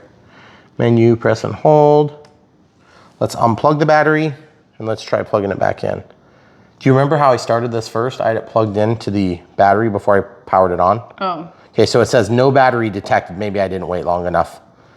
So once I plug this in, then it's gonna start. I don't think I let the voltage bleed off sufficient that it realized there was no battery plugged in. Right, so when you guys get smart batteries, that's what you can expect. Obviously in our case, we use a lot of bigger batteries too. So we, like 7000, 6S, of course, that's not gonna plug in here, and I'm just gonna show you this. I'm not gonna charge this because it's not gonna have enough wattage to really keep up with a huge pack like this. Even though you technically could charge this at 55 watts, it would just take forever, and that's okay. It's not gonna charge this because it's only designed for 4S, which means the power supply is only going to generate something like probably 16 volts or so, and you need to charge more like 26 volts or 27 volts to actually charge something like this. Because when you charge a battery, you have to actually bring the voltage up, and then you load the charger with your battery. It becomes the load, and then it charges it thusly. Through the discharge leads, it actually pushes the power in, and then the circuit intelligently balances the cells. So that's how these smart packs work, as opposed to what we used to have and what's currently available from other manufacturers. This is just an example where you've got a balance lead, and the charger actually monitors what the charge level is through this wire. And these series of wires, there's one cell, there's a second cell, there's a third cell, those two, there's a fourth cell, there's a fifth cell, and then there's the last cell. And then these are equivalent to these, okay? So that's your battery 101, in case you guys weren't aware. I believe this, of course, is a plug and fly helicopter. So we're gonna need to have a transmitter, so we'll just bring this one over here with us. We've been using the NX8. We get this question about, 30 or 40 times a week. Guys, if you are spending the money that you're spending to get an NX6, don't. Get the NX8. It's hardly any more money, and you're gonna be much happier. And I'm not just trying to upsell you. I don't care if you get the NX6 or you get the NX8. I'm just fearful that what's gonna happen is you're gonna get, like the T28, and you're gonna have retracts, flaps, and reverse thrust. And then you're gonna be upset because then the next model is gonna have like flashing lights or something that you wanna turn on and off, for instance, in the Draco. So just keep in mind, we don't just say that because we wanna upsell you on this. We don't care which one you end up with. We just don't want you to have to buy the 6 and then immediately turn around and buy the 8. Obviously, it would behoove us, because the partners we work with send us commissions for sales on things like this. We want you to buy both because we'll make more money. We don't want that. We want you to get what you need. And what you need is the 8. We have only run out of channels one time, and we're on like 80 models so far. And that was on the, I don't know if it was the Ultra Stick, maybe. We could have run out. It was the Hanger 9 P47. But we also could have run out if we would have done Crow on the, we did do Crow. Oh, it's because it had retracts and the Ultra Stick didn't. Yep. So the Hanger 9 product is where we ran out of channels. And ultimately what we did is we set our gains and then we just turned off the knob for it. We went ahead and switched things around for the reverse thrust. So we'll go ahead and pause. I'll get the second battery ready to go and we'll come right back. We'll actually show you charging on another one. Okay, so along the lines, I forgot to mention this. I always forget this because when you're sizing up the comparison between the 6 and the 8, the 6 is great. It's a wonderful tool. It's gonna do all the things you wanna do, except once in a while you're gonna run out of channels because you actually have a 7th partial channel. The 8 comes with the lanyard, it comes with the knob, and I think it comes with a total of 3 additional switches. Those switches are not make and break. It's the additional 8th channel that makes the difference. I really wish this was 9 channels because then you would never run out basically for a long time. The 10 is a big jump in price. That's why we always point you to the 8. Now the other thing too is if you decide you're gonna be flying a lot, this transmitter pack, it's a little bit pricey, I realize, but that 6,000 milliamp hour is big compared to the 2,000 that it comes with. And that is true for the 6 and the 8. They both come stock with a 2,000 milliamp hour. I believe that's a NiCad pack. I could be mistaken. What is that actually? Let's show the people. This one's a lithium ion. So my apologies, I thought it was a NiCad. But yeah, so when you're considering the transmitters, the reason we answer that question somewhat repeatedly is because we get asked that question a lot in the comments. And by the way, we do try to go through comments. Every once in a while we get a little bit backlogged. We're up to date, which hasn't happened for probably a month. So we always it's nice when I'm caught up because I feel bad making you guys wait for answers. So anyway, here's another trick. If you don't have this adapter and maybe it's on back order when you're watching this video or something weird, I made an adapter and this was the way I did it. I happen to have an IC3 to some bullet connectors. I had that type of adapter at the time. And then I just went ahead and made some bullet adapters. And then I use these from brushless motors. I have a bunch of these brushless motor ends that I had collected. When I was first getting in the hobby, I was doing a lot of repairs and a lot of different stuff. And so that is something that you can sometimes find. And so you just have to find the right size bullet connector and then you can plug in to this sort of thing, okay? And then this sort of thing. And you can actually accomplish charging these packs, I believe like this. Let's try it. So I'm gonna go ahead and stop this charge by pressing and holding. I'm gonna hit stop and then it's stopped, okay? So now I can unplug this. Now I'm not 100% sure this one's gonna work over here because it's a Gen 2. Okay, so I'm gonna plug that in and I'm gonna press and I'm gonna say the cell count's 3 and then I'm gonna say the current rate and then I'm gonna go there and then I'm gonna go start. Continue without balancing. See how it's working? And you can see right there, and I'll scroll down so you can see the balance. Yep, can't see the balance because there's no smart pin attached. But watch this percentage. Let's just see if that goes. I'm trying to satisfy my curiosity to a degree too here, guys. So remember, I want to talk to you about this for a second. When you charge a smart pack, what's special about a Gen 2 pack? It has an auto balancing circuit, just like Gen 1, but it's better. It's faster. It's more robust. It's a bigger circuit with bigger components. So what that means is when you're charging these, they can keep up a little bit better, okay? But you do not, when you do a rinky-dink connector like this, yep, we're at 15%. So we did increase the voltage, okay? Right? Now, just to prove that we're not getting out of balance, I wanna let this go for just a couple of minutes, but I'll go ahead and take this off now, and then we'll transmit the smart lead through. So we're gonna stop, unplug this little homemade deal, and always unplug it first because these leads would be live, so be careful, okay? And I'm not suggesting you do it that way, I'm just saying, you know, always with batteries, be careful. Okay, so then this plugs in. Now we went up to 15%, and then this is gonna automatically initiate a smart charge, so as soon as it starts, this menu will disappear and I can go down. There you go, 3.07. Yeah, see, very, very, very close, down to the third decimal. Make sense? Mm-hmm. So everybody, when you're considering a charger, this is something that would work for this helicopter. If you have no intentions of ever going over 4S, then you'll be fine. But I'm just gonna tell you this right now, and this is because I care about you.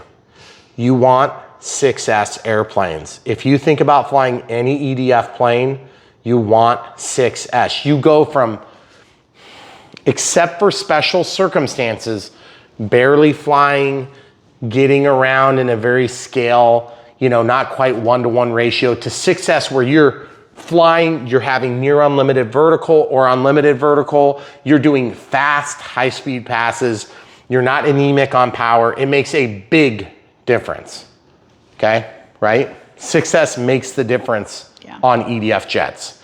Going from 4 to 6 is huge. Now, I'm not gonna say there's not exceptions to that because there are. So now let's go ahead and we'll run over here. We'll just show you setting this charger, charging on another type of battery charger. So we'll go to this one. Looks like this one's done.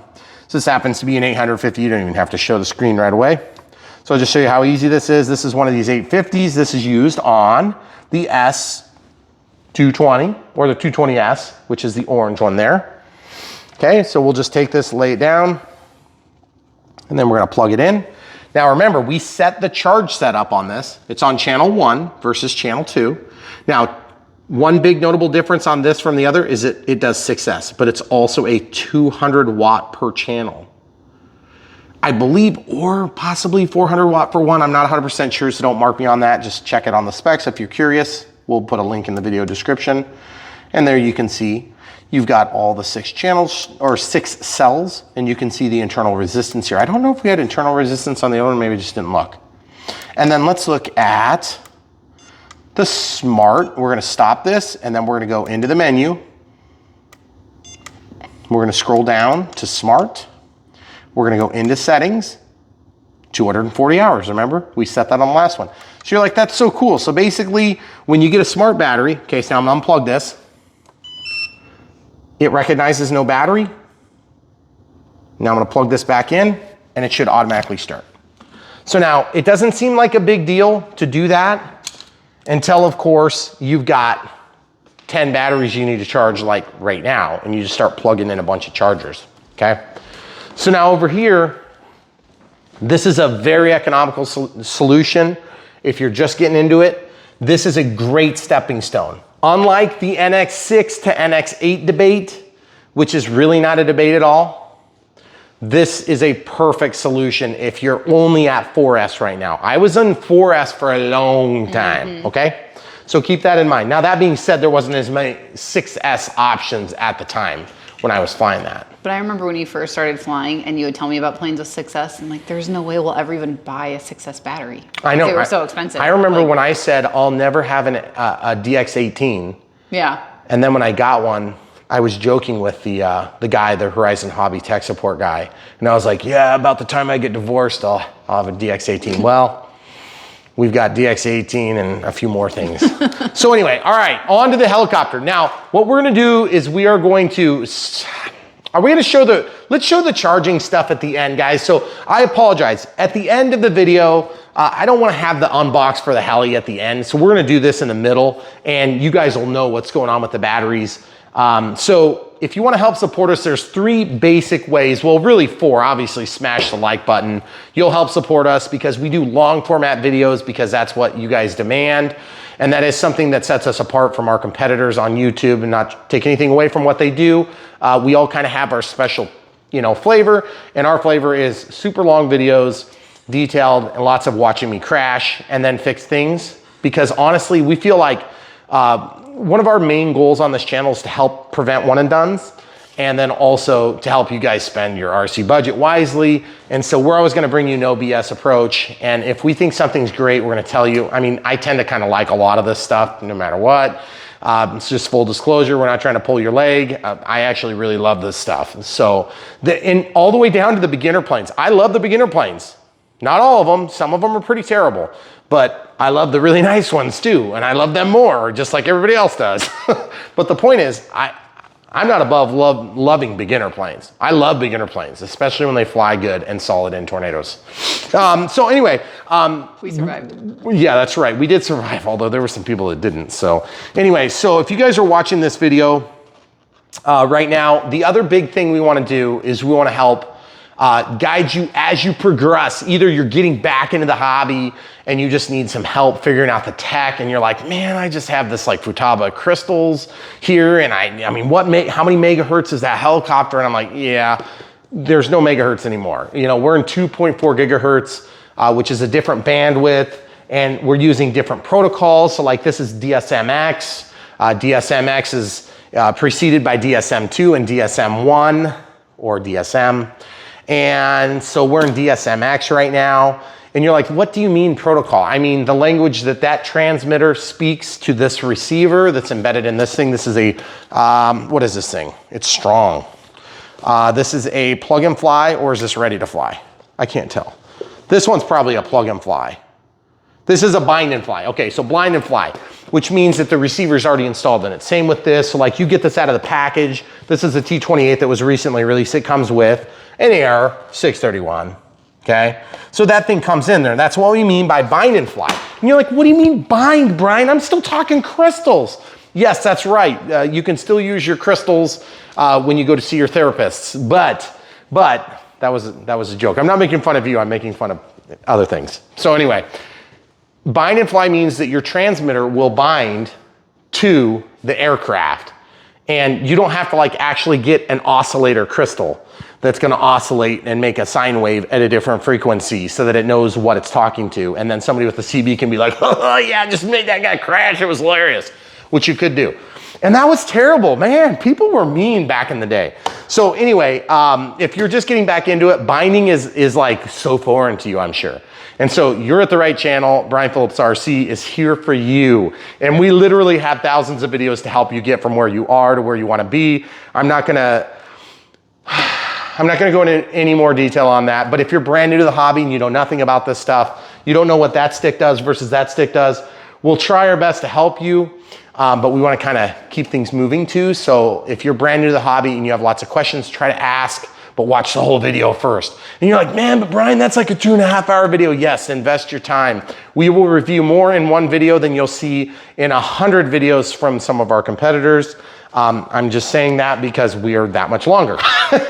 Also, if you don't know, throttle, keep the stick down. I set up throttle cuts for safety. This is yaw, even in a helicopter or an airplane. This is roll, and then this is pitch. So that's your elevator and your ailerons, okay? Then I usually set up flaps here, and you're like, what are flaps? I thought the things on the wings were flaps. Yes, also. So we'll talk about that in great detail. Obviously there's LEDs, which are light emitting diodes, and there's millions of stupid little nomenclature that we spit out like DSMX. What the heck does that mean? There's a lot. And we're here to help get you from where you are to where you want to be. I can't cover everything in every video or people would brutalize me in the comments. They already do. But anyway, we're here for you. And so the way you can pay us back if we help you is to simply buy these beautiful, wonderful, amazing, small aircraft. They are real aircraft, only small. They're not toys necessarily. We do review some toys, but these are hobby grade aircraft, okay? What you see us doing here most of the time is hobby grade aircraft. Sometimes we do some toys because it's fun. But at the end of the day, these take skill. It is not easy to fly, even though they're a lot easier. Easiest time in history to learn to fly right here. So thank your lucky stars you were born into the time frame that we're in, 2020, whatever that is. I mean, other than coronavirus and wars and things like that, other than that, you're in the right history. But the way you can help us, like the video, obviously subscribe. We appreciate you guys that are already subscribed and liking the videos. Thank you guys. Buy the aircraft and or tools and things that we talk about. If you hate what we talk about, don't buy that. Buy the other ones. We've talked about everything.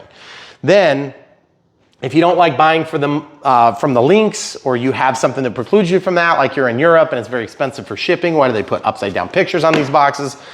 Then you can also do Patreon, which is monthly support, and PayPal. So the only reason we bemoan that is because people have asked us to offer that, and so we do it.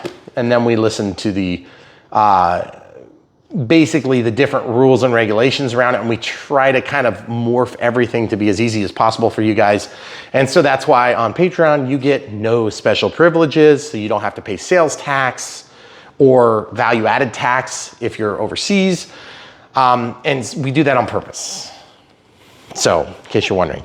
And you can ask in more detail when you become a patron. So thanks a lot to our patrons that are currently our patrons. And by the way, we're gonna end the video right now. And if you guys wanna see what's coming up, just stay tuned. Make sure you click the bell for notifications. We're literally putting out footage a couple to 3 times a week, consistently every single week of the year, because we know you guys need your RC fix, even when we have Sharknadoes and then followed with snow the next day. We still keep bringing it for you, and we hope you'll come back for more. So thanks for watching, guys.